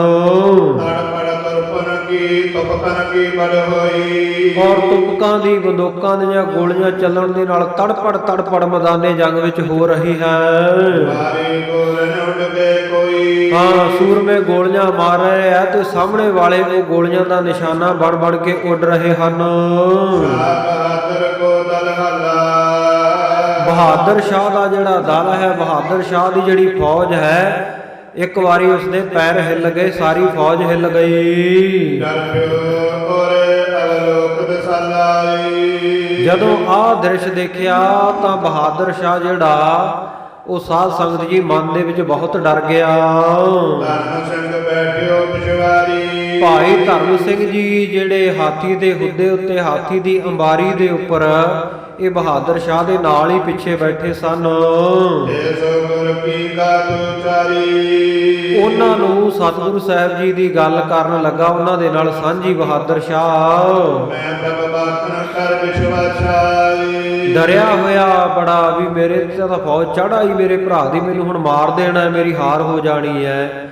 ਡਰਦਾ ਹੋਇਆ ਕਹਿੰਦਾ ਮੈਂ ਤਾਂ ਸਤਿਗੁਰੂ ਜੀ ਦੇ ਵਚਨ ਦੇ ਉੱਤੇ, ਸਤਿਗੁਰੂ ਦੇ ਵਾਕ ਦੇ ਉੱਤੇ ਇਤਬਾਰ ਕਰਕੇ ਜੰਗ ਵਿੱਚ ਆਇਆ ਹਾਂ। ਲਰਵੇ ਲਗਿਓ ਰਾਜ ਤਰ ਆਸ਼ਾ। ਔਰ ਰਾਜ ਭਾਗ ਦੀ ਇੱਛਾ ਮਨ ਦੇ ਵਿੱਚ ਰੱਖ ਕੇ, ਜਿਵੇਂ ਸਤਿਗੁਰੂ ਨੇ ਵਚਨ ਕੀਤੇ ਸੀ, ਇਸ ਕਰਕੇ ਲੜਾਈ ਲੜਨ ਲੱਗਿਆ ਸੀ। ਨਤ ਮੈਂ ਕਹਾਂ ਮਨ ਭਾਈ। ਨਹੀਂ ਤਾਂ ਕਿੱਥੇ ਮੈਂ ਆ ਥੋੜੀ ਜੀ ਫੌਜ ਲੈ ਕੇ, ਤੇ ਕਿੱਥੇ ਮੇਰਾ ਭਰਾ ਉਹ ਤਾਰਾ ਆਜਮ ਐਨੀ ਫੌਜ ਦਾ ਮਾਲਕ, ਜਿਸ ਦੀ ਸਗਰੀ ਪ੍ਰਭਤਾਈ। ਜਿਸ ਦੇ ਕੋਲ ਹਰੇਕ ਪ੍ਰਕਾਰ ਦੀ ਪ੍ਰਭਤਾ ਹੈ, ਰਾਜ ਭਾਗ ਵੀ ਹੈ, ਫੌਜ ਵੀ ਹੈ, ਸੋ ਗੋਲੀ ਬਰੂਦ ਸਿੱਕਾ ਵੀ ਬਹੁ ਗਿਣਤੀ ਵੀ ਜਿਸ ਕੋਲ ਹੈ, ਸਭ ਪ੍ਰਕਾਰ ਦੀ ਪ੍ਰਭਤਾ ਸੰਪਦਾ ਜਿਸ ਕੋਲ ਹੈ। ਹਰਿਓ ਲਰਿਓ ਅਕਲ ਅਗਵਾਈ। ਮੈਂ ਹੁਣ ਤੱਕ ਲੜਨ ਵਾਸਤੇ ਅੜ ਕੇ ਖੜਾ ਰਿਹਾ ਮੈਦਾਨੇ ਜੰਗ ਵਿੱਚ ਅੱਗੇ ਹੋ ਕੇ। ਸਤਿਗੁਰ ਭਏ ਨਾਮ ਸਹਾਈ। ਪਰ ਸਤਿਗੁਰੂ ਜੀ ਨੇ ਵਚਨ ਤਾਂ ਕੀਤਾ ਸੀ, ਹੁਣ ਤੱਕ ਮੇਰੇ ਸਹਾਈ ਨਹੀਂ ਹੋਏ ਆ ਕੇ। ਆਸਨਾ ਹੋਏ ਦਲੇਰੀ ਦੇਖੈ। ਕਹਿੰਦਾ ਕਿਤੇ ਐਸਾ ਨਾ ਹੋਵੇ ਕਿ ਸਤਿਗੁਰ ਸੱਚੇ ਪਾਤਸ਼ਾਹ ਜੀ ਮੈਨੂੰ ਦਲੇਰੀ ਦੇ ਕੇ, ਮੈਨੂੰ ਐਵੇਂ ਫੂਕ ਛਕਾ ਕੇ, ਮੁਝ ਮਰਵਾਵੇਂ ਜੰਗ ਕਰੈ ਤੇ ਐਵੇਂ ਮੈਨੂੰ ਆ ਜੰਗ ਦੇ ਵਿੱਚ ਭੇਜ ਦਿੱਤਾ ਹੋਵੇ ਤੇ ਮੈਨੂੰ ਮਰਵਾ ਹੀ ਨਾ ਦੇਣ। ਪਿਤਾ ਕਟਾਈ ਮੋ ਪਰ ਲਿਆਵੇਂ। ਕਿਉਂਕਿ ਮੇਰੇ ਪਿਤਾ ਨੇ ਬੜੀ ਕੁਟਿਆਈ ਕੀਤੀ, ਬੜੇ ਮਾੜੇ ਕਰਮ ਕੀਤੇ ਹਨ। ਪਿਤਾ ਦਾ ਵੈਰ ਕਿਤੇ ਮੇਰੇ ਵਿੱਚੋਂ ਨਾ ਕੱਢ ਲੈ, ਕਿਤੇ ਮੇਰੇ ਪਿਤਾ ਦੇ ਗੁਨਾਹਾਂ ਦੀ ਸਜ਼ਾ ਮੈਨੂੰ ਨਾ ਦੇਣ। ਰੱਖਿਆ ਰੀਤ ਨਾ ਜਾਂਦੀ ਆਵੇ। ਹੋ ਸਕਦਾ ਇਸੇ ਕਰਕੇ ਮੇਰੀ ਰੱਖਿਆ ਵਾਸਤੇ ਆਏ ਨਾ ਹੋਣ। ਆਦ ਜੋਰ ਅਰਦਾਸ ਕਰੀਜੈ। ਕਹਿੰਦਾ ਭਾਈ ਧਰਮ ਸਿੰਘ, ਜੇ ਐਸੀ ਗੱਲਬਾਤ ਨਹੀਂ ਹੈ ਤਾਂ ਤੂੰ ਹੱਥ ਜੋੜ ਕੇ ਗੁਰੂ ਸਾਹਿਬ ਅੱਗੇ ਅਰਦਾਸ ਕਰ। ਪਾਂਚੋ ਗੁਰੂ 10 ਲੱਖ ਦੀਜੈ। ਤੇ ਪਹੁੰਚ ਸਤਿਗੁਰੂ ਸਾਹਿਬ ਜੀ ਨੂੰ ਕਹਿ, ਪਹੁੰਚ ਜਾਓ ਤੁਸੀਂ ਆਪਣਾ ਸੇਵਕ ਜਾਣ ਕੇ ਮੈਦਾਨੇ ਜੰਗ ਵਿੱਚ। ਧਰਮ ਸਿੰਘ ਕੈ ਧੀਰਜ ਦੀਨਾ। ਭਾਈ ਧਰਮ ਸਿੰਘ ਜੀ ਨੇ ਇਉਂ ਕਹਿ ਕੇ ਧੀਰਜ ਦਿੱਤਾ। ਬਨਾ ਸੁਚੇਤਨਾ ਕਰ ਮਨ ਭੀਜੀਨਾ।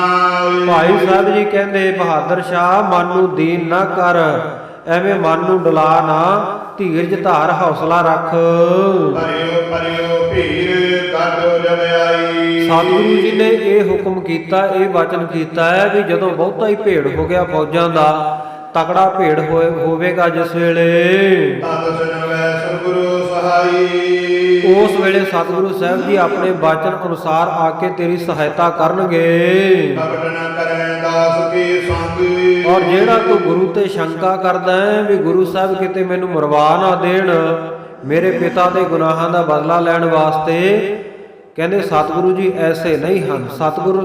ਸਤਿਗੁਰ ਸੱਚੇ ਪਾਤਸ਼ਾਹ ਤਾਂ ਨਿਰਭਉ ਔਰ ਨਿਰਵੈਰ ਹਨ, ਗੁਰੂ ਦਾ ਕਿਸੇ ਨਾਲ ਵੈਰ ਨਹੀਂ। ਹਾਂ, ਜ਼ੁਲਮ ਕਰਨ ਵਾਲੇ ਜ਼ਾਲਮ ਨੂੰ ਸੋਧਾ ਜ਼ਰੂਰ ਲਾਉਂਦੇ ਐ, ਪਰ ਮਨ ਵਿੱਚ ਵੈਰ ਕਿਸੇ ਪ੍ਰਤੀ, ਦੁਸ਼ਮਣਾਂ ਪ੍ਰਤੀ ਵੀ ਵੈਰ ਨਹੀਂ ਰੱਖਦੇ। ਸੋ ਭਾਈ ਧਰਮ ਸਿੰਘ ਜੀ ਕਹਿੰਦੇ ਬਹਾਦਰ ਸ਼ਾਹ, ਇਹੋ ਜੀ ਕੋਈ ਵੀ ਗੱਲ ਮਨ ਦੇ ਵਿੱਚ ਨਾ ਰੱਖ, ਸਤਿਗੁਰੂ ਜੀ ਤਾਂ ਨਿਰਵੈਰ ਹਨ। ਸਤਿਗੁਰੂ ਪੁਰਖ ਅਗੰਮ ਹੈ, ਨਿਰਵੈਰ ਨਿਰਾਲਾ। ਸਤਿਗੁਰੂ ਸੱਚੇ ਪਾਤਸ਼ਾਹ, ਉਹਨਾਂ ਦੀ ਸੋਚ ਤੱਕ ਸਾਡੀ ਸੋਚ ਨਹੀਂ ਪਹੁੰਚ ਸਕਦੀ। ਉਹ ਤੇ ਨਿਰਵੈਰ ਹਨ, ਕਿਸੇ ਪ੍ਰਕਾਰ ਕਿਸੇ ਨਾਲ ਵੈਰ ਨਹੀਂ ਰੱਖਦੇ। ਔਰ ਜਿਹੜਾ ਉਹਨਾਂ ਦਾ ਸੇਵਕ ਬਣ ਜਾਏ, ਉਹਨਾਂ ਦਾ ਦਾਸ ਬਣ ਜਾਏ, ਉਹਦੇ ਨਾਲ ਤਾਂ ਬਿਲਕੁਲ ਹੀ ਐਸੀ ਗੱਲ ਹੋ ਹੀ ਨਹੀਂ ਸਕਦੀ। ਕਪਟ ਨਾ ਕਰੈ ਦਾਸ ਕੇ ਸੰਗ। ਆਪਣੇ ਦਾਸਾਂ ਦੇ ਨਾਲ ਸਤਿਗੁਰ ਸੱਚੇ ਪਾਤਸ਼ਾਹ ਜੀ ਕੋਈ ਕਪਟ ਨਹੀਂ ਕਰਦੇ, ਕੋਈ ਧਰੋ ਨਹੀਂ ਕਮਾਉਂਦੇ। ਜਿਉਂ ਜਿਉਂ ਕੋਈ ਜਿਤਾਵੇਂ ਜੰਗ। ਜਿਵੇਂ ਕਿਵੇਂ ਵੀ ਸਤਿਗੁਰ ਸੱਚੇ ਪਾਤਸ਼ਾਹ ਜ਼ਰੂਰ ਪਹੁੰਚਣਗੇ ਤੇ ਆ ਕੇ ਤੈਨੂੰ ਆ ਜੰਗ ਜਿਤਾਉਣਗੇ। ਭਇਓ ਸ਼ਾਹ ਅਬ ਮੈਂ ਸਮੈ ਸਹਾਈ। ਬਹਾਦਰ ਸ਼ਾਹ ਕਹਿਣ ਲੱਗਾ, ਕਹਿੰਦਾ ਭਾਈ ਧਰਮ ਸਿੰਘ ਜੀ ਹੁਣ ਸਮਾਂ ਹੈ ਮੇਰੀ ਸਹਾਇਤਾ ਦਾ। ਨਹੀਂ ਤਾਂ ਫਿਰ ਬਾਅਦ ਵਿੱਚ ਕੀ ਕਰਨਾ, ਜੇ ਸਤਿਗੁਰੂ ਨਾ ਪਹੁੰਚੇ ਆਪਣਾ ਸਾਰਾ ਡੇਰਾ ਲੁੱਟਿਆ ਜਾਣਾ, ਮੇਰੀ ਫੌਜ ਨੂੰ ਲੁੱਟ ਲੈਣਾ, ਮੈਂ ਮਰ ਜਾਣਾ। ਬਾਅਦ ਵਿੱਚ ਮਦਦ ਦਾ ਕੀ ਫਾਇਦਾ? ਮਦਦ ਤਾਂ ਜਿਸ ਵੇਲੇ ਚਾਹੀਦੀ ਹੋਵੇ, ਸਮਾਂ ਹੋਵੇ, ਉਸੇ ਵੇਲੇ ਕਰਨੀ ਚਾਹੀਦੀ ਹੈ। ਹੁਣ ਬੰਦਾ ਕੋਈ ਪਾਣੀ ਤੋਂ ਪਿਆਸਾ ਮਰ ਜਾਵੇ ਤੇ ਬਾਅਦ ਵਿੱਚ ਸਮੁੰਦਰ ਦੇ ਕਿਨਾਰੇ ਲਈ ਫਿਰ ਵਗਾਈ ਫਿਰ ਉਹ ਪਾਣੀ ਉੱਥੇ, ਫਿਰ ਉਹਦਾ ਕੀ ਆਸਰਾ, ਫਿਰ ਕੀ ਫਾਇਦਾ ਹੈ? ਗੁਰਬਾਣੀ ਦਾ ਵੀ ਵਚਨ ਹੈ, ਸਿੰਘ ਸਰਨ ਕਤ ਜਾਈਐ ਜੋ ਜੰਮੁਕ ਗਰਾਸੈ। ਸ਼ੇਰ ਦੀ ਸ਼ਰਨ ਦਾ ਜਾਣ ਦਾ ਫਾਇਦਾ ਕੀ ਹੈ ਜੇ ਉੱਥੇ ਗਿੱਦੜਾ ਨੇ ਖਾ ਲੈਣਾ, ਗਿੱਦੜਾ ਨੇ ਮਾਰ ਦੇਣਾ। ਔਰ ਗੁਰਬਾਣੀ ਵਿੱਚ ਐਸੇ ਵੀ ਵਚਨ ਆਉਂਦੇ ਹੈ, ਕਹਿੰਦੇ ਜੇਕਰ ਨੌਕਾ ਬਾਅਦ ਵਿੱਚ ਮਿਲਣੀ ਹੈ, ਜਦੋਂ ਬੰਦਾ ਡੁੱਬ ਗਿਆ, ਫਿਰ ਬਾਅਦ ਵਿੱਚ ਉਹ ਨੌਕਾ ਦਾ ਉਹ ਕਿਸ਼ਤੀ ਤੋਂ ਕਰਾਉਣਾ ਕੀ ਹੈ ਜਦੋਂ ਬੰਦਾ ਡੁੱਬ ਕੇ ਹੀ ਮਰ ਗਿਆ। ਸੋ ਇਹ ਬਹਾਦਰ ਸ਼ਾਹ ਕਹਿ ਰਿਹਾ ਹੈ, ਕਹਿੰਦਾ ਹੁਣ ਸਹਾਇਤਾ ਦਾ ਸਮਾਂ ਸਤਿਗੁਰੂ ਜੀ ਨੂੰ ਹੁਣ ਆਉਣਾ ਚਾਹੀਦਾ, ਨਹੀਂ ਤਾਂ ਆਪ ਮੇਰੇ ਭਰਾ ਤਾਰਾ ਆਜਮ ਦੀਆਂ ਫੌਜਾਂ ਨੇ ਆ ਮੇਰਾ ਸਾਰਾ ਡੇਰਾ ਲੁੱਟ ਲੈਣਾ, ਫੌਜ ਮਾਰ ਦੇਣੀ ਹੈ, ਮੈਨੂੰ ਵੀ ਮਾਰ ਦੇਣਾ ਹੈ। ਕਹਿੰਦਾ ਦੇਖੋ ਸਾਹਮਣੇ ਭਾਈ ਸਾਹਿਬ, ਤੁਸੀਂ ਵੀ ਦੇਖ ਰਹੇ ਹੋ ਮੈਦਾਨੇ ਜੰਗ ਦੇ ਵਿੱਚ ਹੁਣ ਪੂਰਾ ਰਣ ਦਾ ਜ਼ੋਰ ਭਖਿਆ ਹੋਇਆ ਮੈਦਾਨੇ ਜੰਗ, ਤੇ ਉਹ ਦੁਸ਼ਮਣ ਦੀਆਂ ਫੌਜਾਂ ਮੇਰੇ ਭਰਾ ਤਾਰਾ ਆਜਮ ਦੀਆਂ ਮੇਰੇ ਉੱਤੇ ਆ ਮੇਰੀ ਫੌਜ ਦੇ ਉੱਤੇ ਚੜ ਚੜ ਆ ਰਹੀਆਂ, ਜ਼ੋਰ ਪੈ ਰਿਹਾ ਉਹਨਾਂ ਦਾ। ਤੇ ਆਹ ਦੇਖੋ ਜਿਵੇਂ ਘਟਾਵਾਂ ਚੜ ਕੇ ਆਉਂਦੀਆਂ ਨਾ ਕਾਲੀਆਂ, ਉਸ ਤਰ੍ਹਾਂ ਸੂਰਮੇ ਜਿਹੜੇ ਐ ਬਹਾਦਰ ਯੋਧੇ ਸ਼ਸਤਰ ਧਾਰੀ ਉਹ ਹੱਲਾ ਬੋਲਦੇ ਹਨ। ਉਧਰ ਸਾਹਮਣੇ ਵਿਚਕਾਰ ਬਿਲਕੁਲ ਮੇਰਾ ਭਰਾ ਤਾਰਾ ਆਜਮ ਖੜਾ ਹੈ। ਇੰਨੇ ਜ਼ੋਰ ਦੀ ਉਹ ਹੱਲਾ ਕਰ ਰਹੇ ਆ, ਪਰ ਫਿਰ ਵੀ ਆਪਣੇ ਉਮਰਾਵਾਂ ਦੇ ਉੱਤੇ, ਆਪਣੇ ਸੈਨਾਪਤੀਆਂ ਵਜ਼ੀਰਾਂ ਦੇ ਉੱਤੇ ਗੁੱਸਾ ਕਰ ਰਿਹਾ ਹੈ ਵੀ ਤੁਸੀਂ ਜਲਦੀ ਕੰਮ ਨਹੀਂ ਨਿਬੇੜਦੇ।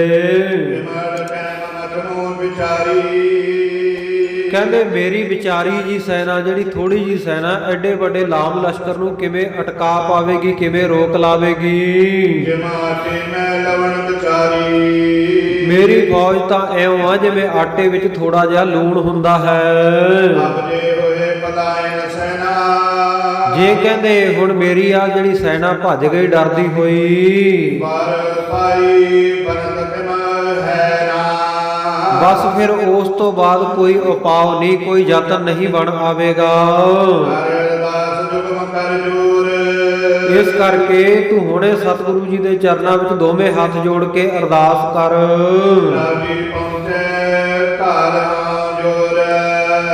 ਹੇ ਸਤਿਗੁਰ ਸੱਚੇ ਪਾਤਸ਼ਾਹ ਜੀ, ਆਪ ਜੀ ਜਲਦੀ ਪਹੁੰਚੋ। ਸਾਡੇ ਉੱਤੇ ਤਾਂ ਜਿਹੜਾ ਇਹ ਮੈਦਾਨੇ ਜੰਗ ਵਿੱਚ ਦੁਸ਼ਮਣ ਦਾ ਜ਼ੋਰ ਪੈ ਚੁੱਕਾ ਹੈ। ਆਪ ਜੀ ਕਿਰਪਾ ਕਰੋ, ਆਪਣੇ ਵੱਲੋਂ ਜ਼ੋਰ ਲਾਓ, ਆਪਣੇ ਵੱਲੋਂ ਸ਼ਕਤੀ ਦਿਖਾਓ ਤੇ ਤਾਰਾ ਆਜਮ ਦਾ ਸੰਘਾਰ ਕਰੋ, ਮਾਰ ਦਿਓ ਉਹਨੂੰ ਮੈਦਾਨੇ ਜੰਗ ਵਿੱਚ। ਬਾਕੀ ਜਿਹੜੇ ਉਹਦੇ ਉਮਰਾ ਵਜ਼ੀਰ ਹੈ, ਫੌਜ ਹੈ, ਜੇ ਕੱਲਾ ਤਾਰਾ ਆਜਮ ਹੀ ਮਰ ਜਾਵੇ ਨਾ, ਉਹਨੂੰ ਸਤਿਗੁਰੂ ਜੀ ਮਾਰ ਦੇਣ, ਉਹ ਤਾਂ ਆਪਣੀ ਹਾਰ ਹੋਈ ਵੇਖ ਕੇ ਬਾਕੀ ਦੇ ਵਜ਼ੀਰ ਕਹਿਣ ਲੱਗਾ ਉਹ ਤਾਂ ਆਪਣੇ ਆਪ ਮੇਰੇ ਅਧੀਨ ਹੋ ਜਾਣਗੇ ਜਾਂ ਭੱਜ ਜਾਣਗੇ। ਇਉਂ ਇਹ ਬਹਾਦਰ ਸ਼ਾਹ ਦੀ ਬੇਨਤੀ ਮੰਨ ਕੇ ਭਾਈ ਧਰਮ ਸਿੰਘ ਜੀ ਨੇ ਉਸ ਵੇਲੇ ਅਰਦਾਸ ਕੀਤੀ, ਬੇਨਤੀ ਕੀਤੀ। ਹੇ ਸਤਿਗੁਰ ਸੱਚੇ ਪਾਤਸ਼ਾਹ, ਕਿਰਪਾ ਕਰੋ, ਹੁਣ ਰੱਖਿਆ ਦਾ ਸਮਾਂ ਹੈ। ਆਪ ਜੀ ਇਹ ਬਹਾਦਰ ਸ਼ਾਹ ਦੀ ਸਹਾਇਤਾ ਕਰੋ, ਆ ਕੇ ਇਹਦੀ ਰੱਖਿਆ ਕਰੋ। ਗੁਰੂ ਕੇ ਸਿੱਖ ਭਾਈ ਧਰਮ ਸਿੰਘ ਨੇ ਹਾਥੀ ਉੱਤੇ ਖੜੇ ਖੜੇ ਨੇ, ਦੋਵੇਂ ਹੱਥ ਜੋੜ ਕੇ ਜਿਸ ਦਿਸ਼ਾ ਵੱਲ ਸਤਿਗੁਰੂ ਜੀ ਹੈ ਉਧਰ ਨੂੰ ਮੂੰਹ ਕਰਕੇ ਸਤਿਗੁਰੂ ਜੀ ਨੂੰ ਹਾਜ਼ਰ ਨਾਜ਼ਰ ਜਾਣਦਿਆਂ ਹੋਇਆਂ ਅਰਦਾਸ ਕੀਤੀ। ਪ੍ਰਥਮ ਭਗਉਤੀ ਸਿਮਰ ਕੈ ਗੁਰ ਨਾਨਕ ਲਈ ਧਿਆਏ, ਫਿਰ ਅੰਗਦ ਗੁਰ ਤੇ ਅਮਰਦਾਸ ਰਾਮਦਾਸੈ ਹੋਈ ਸਹਾਏ। ਅਰਜਨ ਹਰ ਗੋਬਿੰਦ ਨੂੰ ਸਿਮਰੋ ਸ੍ਰੀ ਹਰਿ ਰਾਏ, ਸ੍ਰੀ ਹਰਿ ਕ੍ਰਿਸ਼ਨ ਧਿਆਈਐ ਜਿਸ ਡਿਠੇ ਸਭ ਦੁਖ ਜਾਏ। ਤੇਗ ਬਹਾਦਰ ਸਿਮਰਿਆ ਘਰ ਨਾਉ ਨਿਦ ਆਵੈ ਧਾਏ, ਸਭ ਥਾਈ ਹੋਏ ਸਹਾਈ। 10ਵੇਂ ਪਾਤਸ਼ਾਹ ਸ੍ਰੀ ਗੁਰੂ ਗੋਬਿੰਦ ਸਿੰਘ ਸਾਹਿਬ ਮਹਾਰਾਜ ਜੀ ਸਭ ਥਾਈ ਹੋਏ ਸਹਾਈ। हे ਸਤਿਗੁਰੂ ਸੱਚੇ ਪਾਤਸ਼ਾਹ ਜੀ, ਆਪ ਜੀ ਕਿਰਪਾ ਕਰੋ, ਆਪਣੇ ਬਚਨ ਦੇ ਮੁਤਾਬਕ ਆ ਕੇ ਆ ਬਹਾਦਰ ਸ਼ਾਹ ਦੀ ਸਹਾਇਤਾ ਕਰੋ, ਇਹਦੀ ਮਦਦ ਕਰੋ। ਇਉਂ ਗੁਰੂ ਕੇ ਸਿੱਖ ਨੇ ਅਰਦਾਸ ਕੀਤੀ, ਮਹਾਰਾਜ ਹੁਣ ਰੱਖਿਆ ਦਾ ਸਮਾਂ, ਆਪ ਜੀ ਇੱਥੇ ਦਰਸ਼ਨ ਦੇਵੋ। ਆਪਣਾ ਸੇਵਕ ਜਾਣ ਕੇ, ਆਪਣਾ ਦਾਸ ਜਾਣ ਕੇ ਇਹਦੇ ਸਹਾਈ ਹੋਵੋ। ਬਿਰਦ ਸੰਭਾਲੋ ਆਪਣੇ ਆਈ, ਆਪ ਜੀ ਆ ਕੇ ਆਪਣਾ ਬਿਰਦ ਸੰਭਾਲੋ, ਆਪਣਾ ਪ੍ਰਾਣ ਨਿਭਾਓ। ਕਿਮ ਕੈ ਮਤ ਬਦੋ ਨਿਵਾਈ, ਇਉਂ ਕਹਿ ਕੇ ਭਾਈ ਦਇਆ ਸਿੰਘ ਜੀ ਨੇ, ਭਾਈ ਧਰਮ ਸਿੰਘ ਜੀ ਨੇ ਅਰਦਾਸ ਕੀਤੀ ਤੇ ਇਹ ਜਿਹੜਾ ਬਹਾਦਰ ਸ਼ਾਹ ਸੀ ਇਹ ਵੀ ਹੱਥ ਜੋੜ ਕੇ ਖੜਾ ਹੈ ਹਾਥੀ ਦੇ ਉੱਤੇ। ਫਿਰ ਦੋਵਾਂ ਨੇ ਝੁੱਕ ਕੇ ਨਾਨਕ ਨਾਮ ਚੜ੍ਹਦੀ ਕਲਾ ਤੇਰੇ ਭਾਣੇ ਸਰਬੱਤ ਦਾ ਭਲਾ ਕਹਿ ਕੇ ਫਿਰ ਸਾਧ ਸੰਗਤ ਜੀ ਸਤਿਗੁਰ ਸੱਚੇ ਪਾਤਸ਼ਾਹ ਦੇ ਚਰਨਾਂ ਵਿੱਚ ਅਰਦਾਸ ਕਰਕੇ ਦੋਵਾਂ ਨੇ ਮਸਤਕ ਟੇਕੇ, ਉੱਥੋਂ ਹੀ ਹਾਥੀ ਦੇ ਉੱਤੇ ਹੀ ਮੱਥਾ ਨਵਾਇਆ। ਸ਼ਾਰਦੇ ਬੜ ਚਿੰਤੂ ਪਾਈ, ਫਿਰ ਵੀ ਅਰਦਾਸ ਵੀ ਕਰ ਲਈ ਪਰ ਬਹਾਦਰ ਸ਼ਾਹ ਦੇ ਮਨ ਦੇ ਵਿੱਚ ਬਹੁਤ ਚਿੰਤਾ ਹੈ। ਸਭ ਦਿਸ ਦ੍ਰਿੜ ਚਲਾਵੇ, ਇੱਧਰ ਉੱਧਰ ਚਾਰੇ ਪਾਸੇ ਦੇਖਦਾ, ਨਿਗਾਹ ਮਾਰਦਾ ਹੈ, ਹਮਲਾ ਕਰਿਓ ਚੜਿਓ ਦਰਿਆ ਵਿੱਚ, ਦੇਖਦਾ ਹੈ ਵੀ ਸਤਿਗੁਰੂ ਜੀ ਤਾਂ ਕਿਸੇ ਪਾਸੇ ਆ ਨਹੀਂ ਰਹੇ ਤੇ ਦੁਸ਼ਮਣ ਦਲ ਜਿਹੜਾ ਹੈ ਉਹ ਹਮਲਾ ਕਰਦਾ ਹੋਇਆ ਚੜ੍ਹ ਕੇ ਆ ਰਿਹਾ ਹੈ ਸਾਡੇ ਉੱਤੇ। ਸਨੇ ਸਨੇ ਦਰ ਹਟਤ ਪਲਾਵੇ, ਕੀ ਦੇਖਦਾ ਹੈ ਕਿ ਜਿਹੜੀ ਬਹਾਦਰ ਸ਼ਾਹ ਦੀ ਇਹਦੀ ਆਪਣੀ ਸੈਨਾ ਹੌਲੀ ਹੌਲੀ ਪਿਛਾਂਹ ਨੂੰ ਭੱਜ ਰਹੀ ਹੈ, ਪਿੱਛੇ ਨੂੰ ਮੁੜ ਰਹੀ ਹੈ।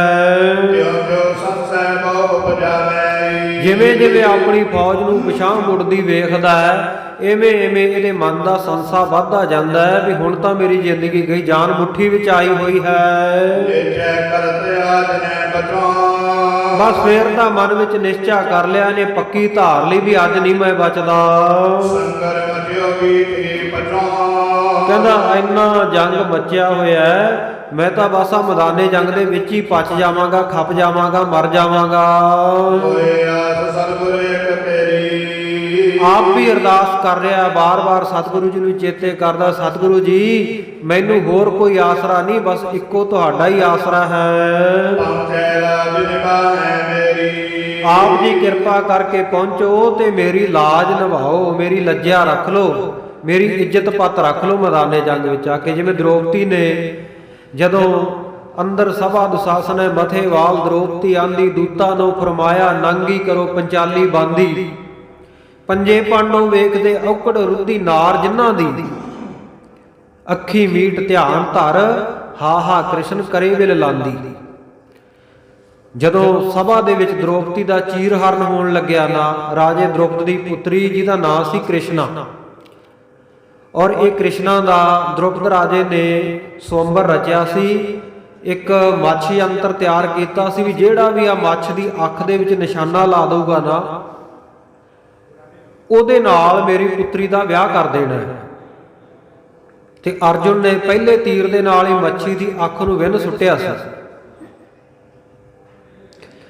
ਤੇ ਇਸ ਨੇ ਅਰਜੁਨ ਦੇ ਨਾਲ ਇਹ ਸਵੰਬਰ ਰਚਾ ਕੇ ਵਿਆਹ ਕਰ ਦਿੱਤਾ ਸੀ। ਪੰਜੇ ਭਰਾ ਹਮੇਸ਼ਾ ਇਕੱਠੇ ਰਹਿੰਦੇ, ਬੜੀ ਏਕਤਾ ਸੀ ਇਹਨਾਂ ਆਪਸ ਦੇ ਵਿੱਚ।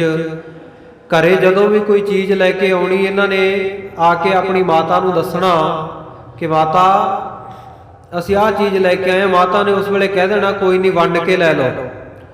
ਜਦੋਂ ਇਹਨਾਂ ਨੇ ਆਪਣੇ ਸੁਭਾਅ ਦੇ ਅਨੁਸਾਰ ਜਾ ਕੇ ਪਹਿਲਾਂ ਇਹ ਖਬਰ ਮਾਤਾ ਨੂੰ ਦੱਸੀ, ਮਾਤਾ ਦ੍ਰੋਪਦੀ ਵਿਆਹ ਲਿਆਏ ਆ, ਮਾਤਾ ਨੇ ਉਸੇ ਤਰ੍ਹਾਂ ਹੀ ਸਹਿ ਸੁਭਾਏ ਵਚਨ ਕਰ ਦਿੱਤਾ ਕਿ ਵੰਡ ਕੇ ਵਿਆਹ ਲਓ। ਸੋ ਇਹ ਪੰਜ ਪਾਂਡਵਾਂ ਦੀ, ਪੰਜ ਭਰਾਵਾਂ ਦੀ ਘਰ ਵਾਲੀ ਸੀ ਦ੍ਰੋਪਦੀ। ਦ੍ਰੋਪਦ ਰਾਜੇ ਦੀ ਪੁੱਤਰੀ, ਅਸਲ ਨਾਮ ਕ੍ਰਿਸ਼ਨਾ ਸੀ। ਦ੍ਰੋਪਦ ਦੀ ਪੁੱਤਰੀ ਹੋਣ ਕਰਕੇ ਦ੍ਰੋਪਦੀ ਦੱਦੇ ਨਾਲ ਵੀ ਲਿਖਿਆ ਜਾਂਦਾ ਤੇ ਤੱਤੇ ਨਾਲ ਵੀ, ਤੱਤੇ ਬਿਹਾਰੀ ਨਾਲ। ਦ੍ਰੋਪਦੀ ਜਾਂ ਦ੍ਰੋਪਤੀ ਦੋਵੇਂ ਨਾਮ ਇਹਦੇ ਲਿਖੇ ਜਾਂਦੇ ਆ। ਸੋ ਜਿਸ ਵੇਲੇ ਇਹ ਯੁਧਿਸ਼ਟਰ ਜੂਏ ਦੇ ਵਿੱਚ ਹਾਰ ਗਏ ਪਾਂਡਵ ਇਸ ਨੂੰ, ਤਾਂ ਉਸ ਵੇਲੇ ਦੁਰਯੋਧਨ ਨੇ ਦੁਸ਼ਾਸਨ ਦੀ ਮਾਰਫਤ ਇਸ ਨੂੰ, ਦ੍ਰੋਪਦੀ ਨੂੰ ਆਪਣੀ ਸਭਾ ਵਿੱਚ ਬੁਲਾਇਆ ਤੇ ਨਾਗਨ ਕਰਨ ਦਾ ਆਦੇਸ਼ ਜਾਰੀ ਕਰ ਦਿੱਤਾ। ਪੰਜੇ ਪਤੀਆਂ ਵੱਲ ਵੇਖਦੀ ਹੈ, ਉਹਨਾਂ ਦੀਆਂ ਨੀਮੀਆਂ ਪੈ ਗਈਆਂ। ਭੀਮ ਮਹਾ ਭੀਮ ਗਰੀਵਾ ਨੀਚੇ ਕੈ ਨਿਹਾਰੀ ਹੈ। ਮਹਾਬਲੀ ਸੀ ਭੀਮ, ਪਰ ਉਹ ਵੀ ਧੌਣ ਹੇਠਾਂ ਨੂੰ ਸੁੱਟ ਕੇ ਖੜਾ ਹੈ, ਕਿਉਂਕਿ ਜੂਏ ਵਿੱਚ ਹਾਰੇ ਜੋ ਹੈ, ਆਪਣਾ ਤਾਂ ਹੱਕ ਨਹੀਂ। ਹੁਣ ਹੱਕ ਤਾਂ ਉਹ ਜਿਨ੍ਹਾਂ ਨੂੰ ਹਾਰ ਗਏ ਆ ਜੂਏ ਵਿੱਚ ਉਹਨਾਂ ਦਾ ਬਣਦਾ, ਕੌਰਵਾਂ ਦਾ। ਪੁਰਾਤਨ ਸਮਿਆਂ ਵਿੱਚ ਸਾਧ ਸੰਗਤ ਜੀ ਐਸੀ ਦੁਰਦਸ਼ਾ ਸੀ ਕਿ ਇਸਤਰੀਆਂ ਨੂੰ ਵੀ ਲੋਕ ਜੂਏ ਵਿੱਚ ਦਾਅ ਦੇ ਉੱਤੇ ਲਾ ਦਿੰਦੇ ਸੀ। ਕੋਈ ਬਹੁਤੀ ਸੁਣਵਾਈ ਨਹੀਂ ਸੀ। ਸੋ ਇਸ ਸਾਖੀ ਦੇ ਵਿੱਚੋਂ ਆਪਾਂ ਇਹ ਗੱਲ ਵੀ, ਇਤਿਹਾਸਕ ਜਿਹੜੀਆਂ ਗੱਲਾਂ ਉਹ ਸਭ ਸਾਹਮਣੇ ਆਉਂਦੇ ਆ ਤੱਥ, ਕਿ ਕਿੰਨੀ ਦੁਰਦਸ਼ਾ ਸੀ ਆਪਣੀ ਘਰਵਾਲੀ ਨੂੰ ਜੂਏ ਵਿੱਚ ਹਾਰ ਜਾਣਾ। ਜਦੋਂ ਇਹਨੇ ਦੇਖਿਆ ਵੀ ਕੋਈ ਮੇਰੀ ਰੱਖਿਆ ਕਰਨ ਵਾਲਾ ਨਹੀਂ ਹੈ, ਕੁਲ ਗੁਰੂ ਵੱਲ ਵੀ ਦੇਖਦੀ ਹੈ, ਪੰਜੇ ਪਾਂਡਵਾਂ ਵੱਲ ਵੇਖਦੀ ਹੈ, ਜਿਨ੍ਹਾਂ ਦਾ ਫਰਜ਼ ਬਣਦਾ ਆਪਣੀ ਪਤਨੀ ਦੀ ਰੱਖਿਆ ਕਰਨ ਦਾ, ਨੀਵੀਆਂ ਪਾਈ ਖੜੇ ਹੈ, ਅੱਖਾਂ ਵਿੱਚੋਂ ਹੰਝੂ ਸੁੱਟ ਰਹੇ ਆ ਬੇਵੱਸ ਹੋ ਕੇ। ਤਾਂ ਉਸ ਵੇਲੇ ਭਗਵਾਨ ਕ੍ਰਿਸ਼ਨ ਜੀ ਦਾ ਧਿਆਨ ਧਰਿਆ, ਅੱਖਾਂ ਮੀਟ ਕੇ, ਅੱਖੀ ਮੀਟ ਧਿਆਨ ਧਰ, ਹਾ ਹਾ ਕ੍ਰਿਸ਼ਨ ਕਰੇ ਵਿਲ ਲਾਂਦੀ, ਵਿਰਲਾਪ ਕਰਦੀ ਹੋਈ ਉਸ ਵੇਲੇ ਬੇਨਤੀ ਕੀਤੀ ਕਿ ਮੈਂ ਤਾਂ ਸਮਝਦੀ ਸੀ ਆ ਕੁਲ ਗੁਰੂ ਮੇਰੀ ਰੱਖਿਆ ਕਰਨਗੇ, ਇਹਨਾਂ ਨੇ ਬਿਨਾਂ ਕੀਤੀ। ਆ ਜਿਹੜੇ ਵਿਆਹ ਕੇ ਲੈ ਕੇ ਆਏ ਆ, ਜਿਨ੍ਹਾਂ ਦਾ ਫਰਜ਼ ਬਣਦਾ ਸੀ ਅਰਧਾਂਗਣੀ ਬਣਾ ਕੇ ਲਿਆਏ ਆ, ਇਹਨਾਂ ਨੇ ਵੀ ਰੱਖਿਆ ਨਾ ਕੀਤੀ। ਤੇ ਹੇ ਬਿੰਦਰਾਵਨ ਵਾਸੀ, ਹੇ ਮਥੁਰਾ ਵਾਸੀ ਕ੍ਰਿਸ਼ਨ, ਆ ਜਾ ਤੂੰ ਹੀ ਮੇਰੀ ਰੱਖਿਆ ਕਰ। ਉਧਰੋਂ ਚੀਰ ਹਰਨ ਹੋ ਰਿਹਾ, ਸਾੜੀ ਉਤਰਦੀ ਜਾ ਰਹੀ ਹੈ। ਤੇ ਸਾਧ ਸੰਗਤ ਜੀ ਜਦੋਂ ਐਨ ਇਕਾਗਰਤਾ ਬਣ ਗਈ, ਜਿਸ ਵੇਲੇ ਪ੍ਰਮਾਤਮਾ ਨੂੰ ਕਿਸੇ ਜਗ੍ਹਾ ਦਾ ਵਾਸੀ ਕਹਿ ਕੇ ਯਾਦ ਕਰਦੇ ਆ ਨਾ, ਉਸ ਵੇਲੇ ਨਹੀਂ ਪ੍ਰਮਾਤਮਾ, ਕਿਉਂਕਿ ਉਹ ਤਾਂ ਹਰ ਜਗ੍ਹਾ ਦੇ ਉੱਤੇ ਹੀ ਰਮਿਆ ਹੋਇਆ। ਜਦੋਂ ਉਹਨੂੰ ਹਾਜ਼ਰ ਨਾਜ਼ਰ ਜਾਣ ਕੇ ਦ੍ਰੋਪਦੀ ਨੇ ਇਹ ਬੇਨਤੀ ਕੀਤੀ, ਭਗਵਾਨ ਤੂੰ ਹੀ ਮੇਰੇ ਹਿਰਦੇ ਵਿੱਚ ਵਸਦਾ ਹੈ, ਹੇ ਮੇਰੇ ਹਿਰਦੇ ਵਿੱਚ ਵਸਣ ਵਾਲੇ ਕ੍ਰਿਸ਼ਨ, ਆ ਕੇ ਮੇਰੀ ਰੱਖਿਆ ਕਰ। ਹੋਰ ਕੋਈ ਚਾਰਾ ਨਹੀਂ ਰਿਹਾ। ਜਦੋਂ ਬਾਕੀ ਸਾਰੇ ਆਸਰੇ ਛੱਡ ਦਿੱਤੇ, ਜਿਵੇਂ ਗੁਰਬਾਣੀ ਦੇ ਵਿੱਚ ਸਤਿਗੁਰੂ ਸਾਹਿਬ ਜੀ ਨੇ ਸਾਨੂੰ ਅਰਦਾਸ ਕਰਨੀ ਸਿਖਾਈ ਹੈ ਵੀ ਅਰਦਾਸ ਜਦੋਂ ਕਰਨੀ ਹੋਵੇ ਖਾਲਸਾ ਜੀ, ਉਸ ਵੇਲੇ ਆ ਮਨ ਦੇ ਵਿੱਚ ਧਾਰਨਾ ਬਣਾਓ, ਸਗਲ ਦਵਾਰ ਕੋ ਛਾੜ ਕੈ ਗਾਹਿਓ ਤੁਹਾਰੋ ਦਵਾਰ, ਬਾਹੇ ਗਹਿ ਕੀ ਲਾਜ ਅਸ ਗੋਬਿੰਦ ਦਾਸ ਤੁਹਾਰ। ਹੋਰ ਆਸਾਂ ਛੱਡ ਦਿੱਤੀਆਂ, ਮਹਾਰਾਜ ਤੁਹਾਡੀ ਆਸ ਹੈ, ਤੁਸੀਂ ਬਾਹ ਫੜੋ। ਉਸ ਵੇਲੇ ਸਤਿਗੁਰੂ ਸਾਹਿਬ ਜੀ ਅਕਾਲ ਪੁਰਖ ਵਾਹਿਗੁਰੂ ਫਿਰ ਸਹਾਇਤਾ ਕਰਦੇ ਆ ਸਿੱਖ। ਇਹ ਦ੍ਰੋਪਦੀ ਨੇ ਵੀ ਜਦੋਂ ਸਾਰੀਆਂ ਆਸਾਂ ਛੱਡ ਕੇ ਇਹ ਬੇਨਤੀ ਕੀਤੀ, ਭਗਵਾਨ ਹੁਣ ਮੇਰੀ ਰੱਖਿਆ ਤੂੰ ਹੀ ਕਰਨੀ ਹੈ। ਤੇ ਉਸ ਵੇਲੇ ਸਾਧ ਸੰਗਤ ਜੀ ਕੱਪੜ ਕੋਟ ਉਸਾਰਿਆਨ, ਥੱਕੇ ਦੂਰ ਨਾ ਪਾਰ ਵਸੰਦੀ। ਦੂਤ ਜਿਹੜੇ ਸੀ ਸਾਧ ਸੰਗਤ ਜੀ, ਸੈਨਾ ਦੇ ਲੋਕ, ਦੁਰਯੋਧਨ ਦੇ, ਉਹ ਸਾੜੀ ਲਾਉਂਦੇ ਲਾਉਂਦੇ ਥੱਕ ਗਏ। 3 ਦਿਨ ਤੇ 3 ਰਾਤ ਇਤਿਹਾਸ ਦੇ ਵਿੱਚ ਲਿਖਿਆ ਹੈ ਕਿ ਸਾੜੀ ਉਤਾਰਦੇ ਰਹੇ। ਸਾੜੀ ਦ੍ਰੋਪਦੀ ਦੇ ਵਿੱਚੋਂ ਸਾੜੀ ਨਿਕਲਦੀ ਤੁਰੀ ਆਈ, ਕੱਪੜਾ ਹੀ ਵੱਧਦਾ ਗਿਆ। ਇੰਨਾ ਅੰਬਾਰ ਲੱਗ ਗਏ, ਇੰਨੇ ਢੇਰ ਲੱਗ ਗਏ ਕੱਪੜੇ ਦੇ ਵੀ ਸਭਾ ਦੇ ਵਿੱਚ ਬੈਠੇ ਹੋਏ ਇੱਕ ਸਾਈਡ ਵਾਲਿਆਂ ਨੂੰ ਦੂਜੀ ਦਿਸ਼ਾ ਵਾਲੇ ਲੋਕ ਦਿਖਾਈ ਦੇਣੋਂ ਹਟ ਗਏ। ਬੜੇ ਹੈਰਾਨ ਹੋ ਕੇ ਕਹਿੰਦੇ ਐ, ਨਾਰੀ ਨੇ, ਇਸਤਰੀ ਨੇ ਸਾੜੀ ਪਹਿਨੀ ਹੋਈ ਹੈ ਕਿ ਸਾੜੀ ਇਸਤਰੀ ਦੇ ਸਰੀਰ ਵਿੱਚੋਂ ਨਿਕਲ ਰਹੀ ਹੈ। ਨਾਰੀ ਮੱਧ ਸਾਰੀ ਹੈ ਕਿ ਸਾਰਿਓ ਕੀ ਨਾਰੀ ਹੈ। ਕਹਿੰਦੇ ਇਹ ਤਾਂ ਇਉਂ ਲੱਗਦਾ ਵੀ ਸਾੜੀਆਂ ਦੀ ਬਣੀ ਹੋਈ ਹੈ, ਕੱਪੜੇ ਦੀ ਬਣੀ ਹੋਈ ਹੈ, ਕੱਪੜਾ ਹੀ ਨਿਕਲੀ ਜਾਂਦਾ, ਕੱਪੜਾ ਹੀ ਨਿਕਲੀ ਜਾਂਦਾ। ਥੱਕ ਹਾਰ ਗਏ। ਇਉਂ ਭਗਵਾਨ ਕ੍ਰਿਸ਼ਨ ਨੇ ਰੱਖਿਆ ਕੀਤੀ ਸੀ। ਸੋ ਇਸੇ ਪ੍ਰਕਾਰ ਦਾ ਧਿਆਨ ਹੁਣ ਬਹਾਦਰ ਸ਼ਾਹ ਸਾਰੀਆਂ ਆਸਾਂ ਛੱਡ ਕੇ, ਪਹਿਲਾਂ ਤਾਂ ਮਨ ਵਿੱਚ ਕੁਝ ਨਾ ਕੁਝ ਹੈ ਸੀ ਨਾ ਵੀ ਮੇਰੇ ਕੋਲ ਵੀ ਫੌਜ ਹੈ ਜਾਂ ਮੈਂ ਬਾਅਦ ਵਿੱਚ ਮੁੱਕਰ ਜਾਵਾਂਗਾ। ਹੁਣ ਪੂਰਨ ਭਰੋਸਾ ਜਿਸ ਵੇਲੇ ਵੱਧ ਗਿਆ, ਸਤਿਗੁਰ ਸੱਚੇ ਪਾਤਸ਼ਾਹ ਜੀ ਦੇ ਚਰਨਾਂ ਉੱਤੇ ਨੇਤਰ ਬੰਦ ਕਰਕੇ ਨੇ ਬੇਨਤੀ ਕੀਤੀ, ਬਾਰ-ਬਾਰ ਸਿਮਰਨ ਔਰ ਧਰੀ। ਬਾਰ-ਬਾਰ ਸਤਿਗੁਰ ਸੱਚੇ ਪਾਤਸ਼ਾਹ ਜੀ ਨੂੰ ਚੇਤੇ ਕਰ ਰਿਹਾ ਹੈ। ਸਿਮਰਨ ਚੱਲ ਪਿਆ ਵਾਹਿਗੁਰੂ ਦਾ, ਸਤਿਗੁਰੂ ਗੁਰੂ ਗੋਬਿੰਦ ਸਿੰਘ ਮਹਾਰਾਜ ਦੇ ਨਾਮ ਦਾ। ਬਾਰ-ਬਾਰ ਬੰਦਨ ਕੋ ਕਰੀ, ਬਾਰ-ਬਾਰ ਨਮਸਕਾਰਾਂ ਕਰਦਾ ਸਤਿਗੁਰੂ ਜੀ ਨੂੰ। ਚਲੀ ਸਕਤ ਖਾਏ ਅਬ ਸੈਨਾ, ਸੋਚ ਰਿਹਾ ਹੈ ਕਿ ਹੁਣ ਆ ਜਿਹੜੀ ਮੇਰੀ ਸੈਨਾ ਇਹ ਤਾਂ ਹਾਰ ਖਾ ਕੇ ਭੱਜ ਚੱਲੀ ਹੈ। ਉਹ ਦੁਸ਼ਮਣਾਂ ਨੂੰ ਚੜੇ ਆਉਂਦੇ ਦੇਖ ਕੇ ਮਨ ਇੰਨਾ ਅਧੀਰ ਹੋ ਗਿਆ, ਦਾ ਮਨ ਡੋਲ ਗਿਆ, ਡਿੱਕ ਡੋਲੇ ਖਾਣ ਲੱਗ ਪਿਆ, ਬਿਲਕੁਲ ਧੀਰਜ ਨਹੀਂ ਧਾਰਦਾ। ਇੰਨੇ ਵਿੱਚ ਸਤਿਗੁਰ ਸੱਚੇ ਪਾਤਸ਼ਾਹ ਨੇ ਕਿਰਪਾ ਕੀਤੀ, ਮੈਦਾਨੇ ਜੰਗ ਵਿੱਚ ਆ ਕੇ ਗੁਰੂ ਗੋਬਿੰਦ ਸਿੰਘ ਮਹਾਰਾਜ ਨੇ ਦਿਖਾਈ ਦਿੱਤੀ, ਦਰਸ਼ਨ ਦੇ ਦਿੱਤੇ। ਬੋਲੋ ਸਤਨਾਮ ਸ੍ਰੀ ਵਾਹਿਗੁਰੂ। ਸਤਿਗੁਰ ਸੱਚੇ ਪਾਤਸ਼ਾਹ ਜੀ ਨੇ ਦਿਖਾਈ ਦਿੱਤੀ। ਸੰਗ ਸ਼ਹੀਦਾਂ ਦਲ ਸਮੁਦਾਈ, ਕੀ ਦੇਖਦਾ ਆਕਾਸ਼ ਦੇ ਵਿੱਚ ਸਤਿਗੁਰ ਸੱਚੇ ਪਾਤਸ਼ਾਹ ਘੋੜੇ ਤੇ ਅਸਵਾਰ ਸ਼ਸਤਰ ਧਾਰੀ, ਨਾਲ ਹੋਰ ਸ਼ਸਤਰ ਧਾਰੀ ਸ਼ਹੀਦ ਸਿੰਘਾਂ ਦੀਆਂ ਫੌਜਾਂ ਹਨ। ਔਰ ਬਹੁਤ ਸਾਰੇ ਨਿਸ਼ਾਨ ਸਾਹਿਬ ਉਹਨਾਂ ਦੇ ਹੱਥਾਂ ਵਿੱਚ ਫੜੇ ਹੋਏ ਐ, ਔਰ ਉਹਨਾਂ ਦੇ ਫਰਰੇ ਝੂਲ ਰਹੇ ਹਨ। ਔਰ ਸ਼ਹੀਦ ਸਿੰਘਾਂ ਦੀਆਂ ਫੌਜਾਂ ਤਾਰਾ ਆਜ਼ਮ ਦੀਆਂ ਫੌਜਾਂ ਤੇ ਇਉਂ ਆ ਕੇ ਟੁੱਟ ਪਈਆਂ ਜਿਵੇਂ ਬਾਜ ਇੱਕੋ ਵਾਰੀ ਹੱਲਾ ਬੋਲਦਾ ਹੈ। ਧਰਮ ਸਿੰਘ ਅਵਲੋਕਨ ਬੁਲਾਵੇ। ਭਾਈ ਧਰਮ ਸਿੰਘ ਨੇ ਵੀ ਦਰਸ਼ਨ ਕੀਤੇ। ਦੇਖ ਕੇ ਭਾਈ ਧਰਮ ਸਿੰਘ ਕਹਿਣ ਲੱਗੇ, ਇਕੋ ਸਾ ਤਿਆਗੋ ਰਹਾ। ਕਹਿੰਦਾ ਬਹਾਦਰ ਸ਼ਾਹ ਦੇਖ, ਐਵੇਂ ਮਨ ਹੌਲਾ ਨਾ ਕਰ, ਸਤਿਗੁਰੂ ਜੀ ਆ ਗਏ ਹਨ। ਦਰਸ਼ਨ ਕਰੋ ਨਮੋ ਕਰ ਜੂਰੀ। ਹੱਥ ਜੋੜ ਕੇ ਸਤਿਗੁਰੂ ਸੱਚੇ ਪਾਤਸ਼ਾਹ ਜੀ ਨੂੰ ਨਮਸਕਾਰ ਕਰ, ਦਰਸ਼ਨ ਕਰ ਲੈ। ਸੰਗ ਸ਼ਹੀਦਨ ਕੋ ਦਲ ਜੋਰ। ਦੇਖ ਸਤਿਗੁਰੂ ਸੱਚੇ ਪਾਤਸ਼ਾਹ ਜੀ ਦੇ ਨਾਲ ਸ਼ਹੀਦਾਂ ਸਿੰਘਾਂ ਦੀ ਫੌਜ ਵੀ ਕਿੰਨੀ ਜੁੜੀ ਆ ਰਹੀ ਹੈ। ਧਨ ਭਗਵਾਨ ਕਰ ਧਾਰਨ ਕਰੀ। ਸਾਰਿਆਂ ਨੇ ਆਪਣੇ ਹੱਥਾਂ ਦੇ ਵਿੱਚ ਤੀਰ ਕਮਾਨ ਧਾਰਨ ਕੀਤੇ ਹਨ। ਸੰਗਰ ਵਿਖੇ ਪ੍ਰਬਲਤਾ ਤਪਰੀ। ਤੇ ਦੇਖ ਇਹ ਸੰਗਰ ਦੇ ਵਿੱਚ ਮੈਦਾਨੇ ਜੰਗ ਦੇ ਵਿੱਚ ਕਿਵੇਂ ਬਲ ਦੇ ਸਹਿਤ ਸ਼ਕਤੀ ਦੇ ਸਹਿਤ ਆ ਪਏ ਹਨ। ਮਨੋ ਕਰਨ ਮੈਂ ਅੰਮ੍ਰਿਤ ਪਾਇਓ। ਜਦੋਂ ਭਾਈ ਧਰਮ ਸਿੰਘ ਜੀ ਦੇ ਆਹ ਬਚਨ ਸੁਣੇ ਕਿ ਸਤਿਗੁਰੂ ਜੀ ਆ ਗਏ ਫੌਜਾਂ ਦੇ ਸਮੇਤ, ਤੇ ਇਉਂ ਮੰਨੋ ਵੀ ਇਹ ਜਿਹੜਾ ਬਹਾਦਰ ਸ਼ਾਹ ਇਹਦੇ ਕੰਨਾਂ ਵਿੱਚ ਅੰਮ੍ਰਿਤ ਹੀ ਪੈ ਗਿਆ ਹੁੰਦਾ ਹੈ। ਪ੍ਰਾਣ ਦੀ ਤੁਰਤ ਜਿਵਾਯੂ। ਜਿਵੇਂ ਇੱਕ ਮਰ ਰਿਹਾ ਬੰਦਾ ਆਖਰੀ ਸਾਹਾਂ ਤੇ ਹੋਵੇ ਨਾ, ਤੇ ਉਹਦੇ ਸਰੀਰ ਵਿੱਚ ਕਿਸੇ ਨੇ ਆ ਕੇ ਪ੍ਰਾਣ ਪਾ ਦਿੱਤੇ ਹੁਣ, ਉਹਨੂੰ ਜਿਉਂਦਾ ਕਰ ਦਿੱਤਾ ਹੋਵੇ, ਇਉਂ ਹਾਲਤ ਹੋਈ ਬਹਾਦਰ ਸ਼ਾਹ ਦੀ। ਸ੍ਰੀ ਗੁਰੂ ਗੋਬਿੰਦ ਸਿੰਘ ਹਠੀਲਾ। ਕੀ ਵੇਖਦਾ ਹੈ ਕਿ ਸ੍ਰੀ ਗੁਰੂ ਗੋਬਿੰਦ ਸਿੰਘ ਮਹਾਰਾਜ ਸੱਚੇ ਪਾਤਸ਼ਾਹ ਜਿਹੜੇ ਯੋਧਿਆਂ ਦੇ ਯੋਧੇ, ਜਰਨੈਲਾਂ ਦੇ ਜਰਨੈਲ, ਸੂਰਮਿਆਂ ਦੇ ਸੂਰਮੇ ਹਨ, ਸੋ ਬੜੇ ਹੱਠ ਵਾਲੇ ਸੂਰਮੇ ਹਨ ਕਿ ਜੰਗ ਜਿੱਤਣਾ ਹੀ ਜਿੱਤਣਾ, ਐਸੇ ਹੱਠ ਵਾਲੇ ਹਨ। ਦਰਸ਼ਨ ਕਰਿਓ ਦਸਾਲ ਸ਼ਬੀਲਾ।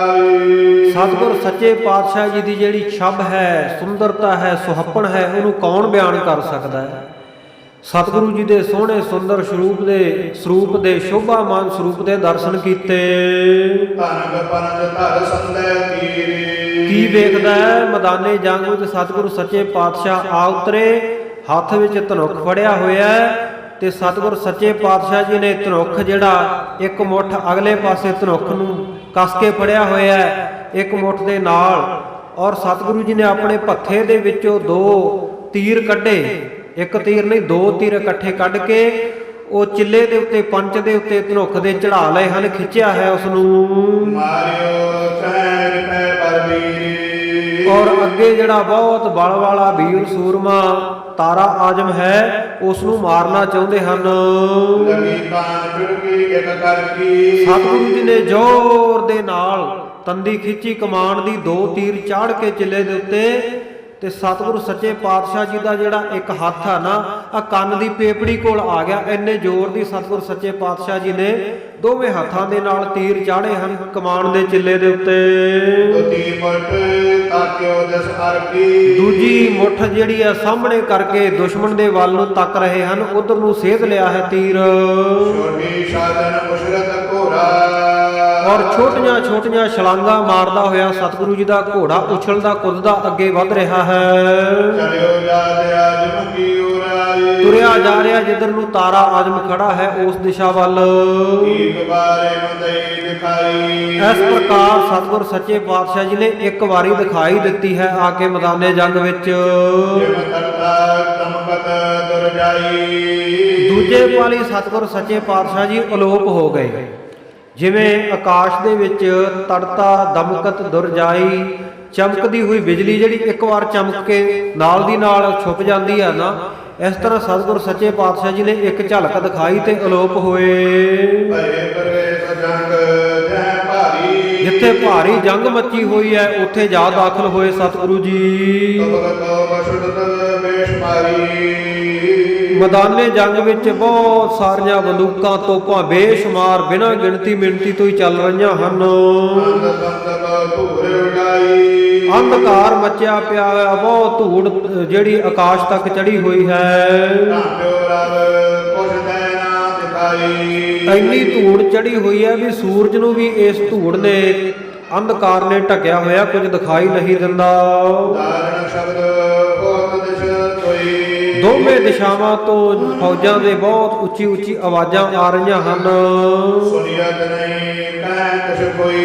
ਇੰਨੀਆਂ ਭਿਆਨਕ ਆਵਾਜ਼ਾਂ, ਕੌਣ ਕੀ ਕਹਿ ਰਿਹਾ ਕੁਝ ਸੁਣਾਈ ਨਹੀਂ ਦਿੰਦਾ ਕਿਸੇ ਨੂੰ।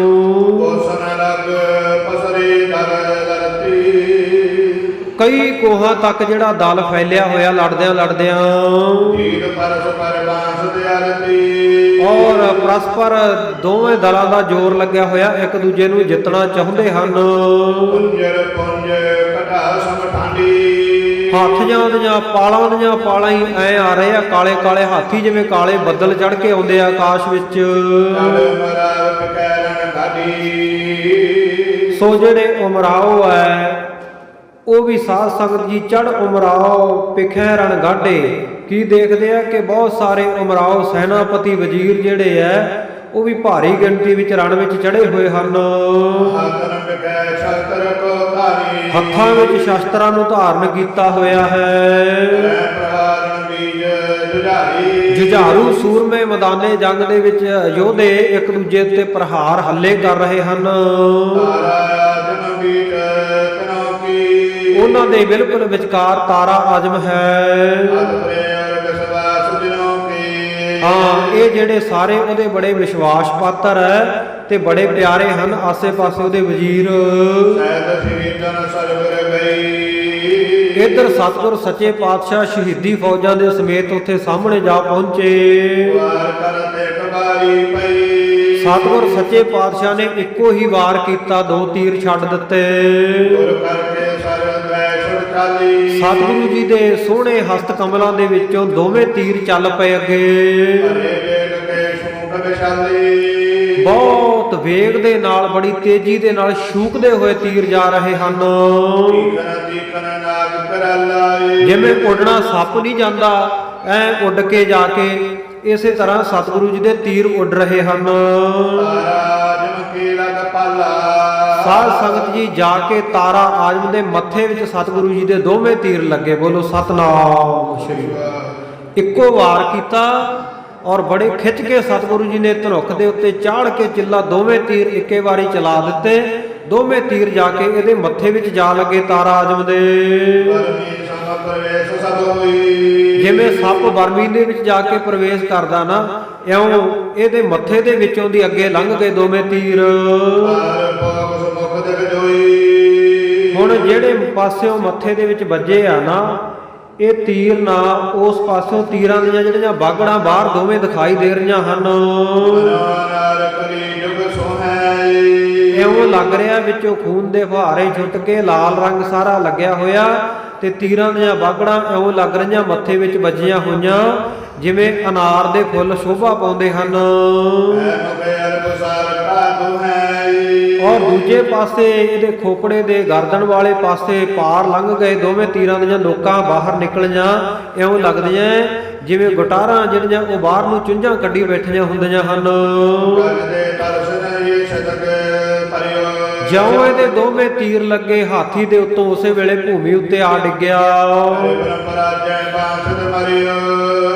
ਸੋ ਜਿਹੜਾ ਦੁਸ਼ਮਣ ਨੂੰ ਜਿੱਤਣਾ ਚਾਹੁੰਦਾ ਸੀ, ਇਹ ਇੱਛਾ ਮਨ ਦੇ ਵਿੱਚ ਲੈ ਕੇ ਹੀ ਮਰ ਗਿਆ।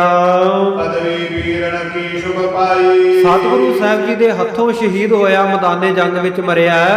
ਇਸ ਕਰਕੇ ਵੀਰ ਪਦਵੀ ਨੂੰ, ਇਸ ਨੇ ਸ਼ਹੀਦਾਂ ਦੀ ਪਦਵੀ ਨੂੰ ਪ੍ਰਾਪਤ ਕਰ ਲਿਆ। ਸਤਿਗੁਰੂ ਜੀ ਦੇ ਹਸਤਾਂ ਕਮਲਾਂ ਦੇ ਨਾਲ ਇਹਦਾ ਵੱਧ ਹੋਇਆ।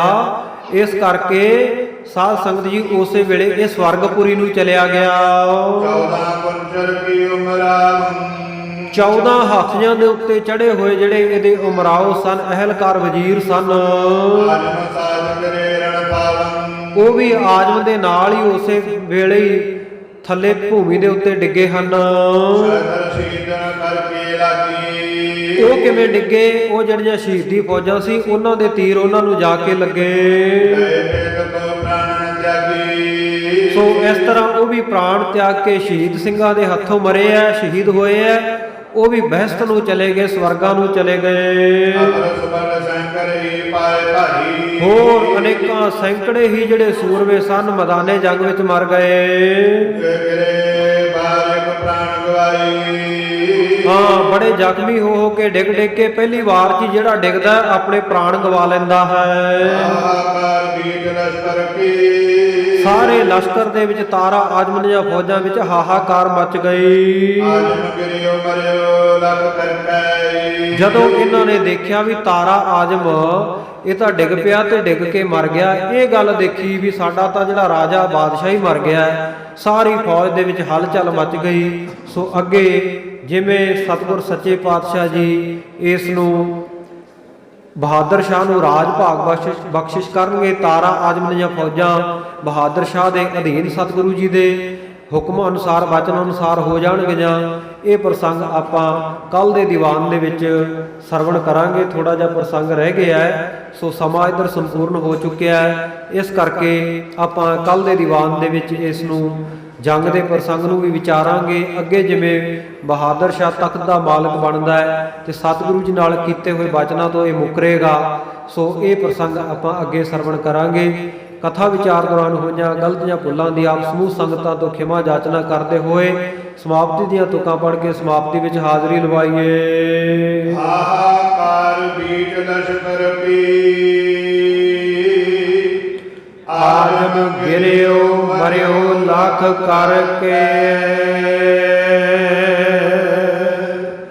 ਵਾਹਿਗੁਰੂ ਜੀ ਕਾ ਖਾਲਸਾ, ਵਾਹਿਗੁਰੂ ਜੀ ਕੀ ਫਤਿਹ।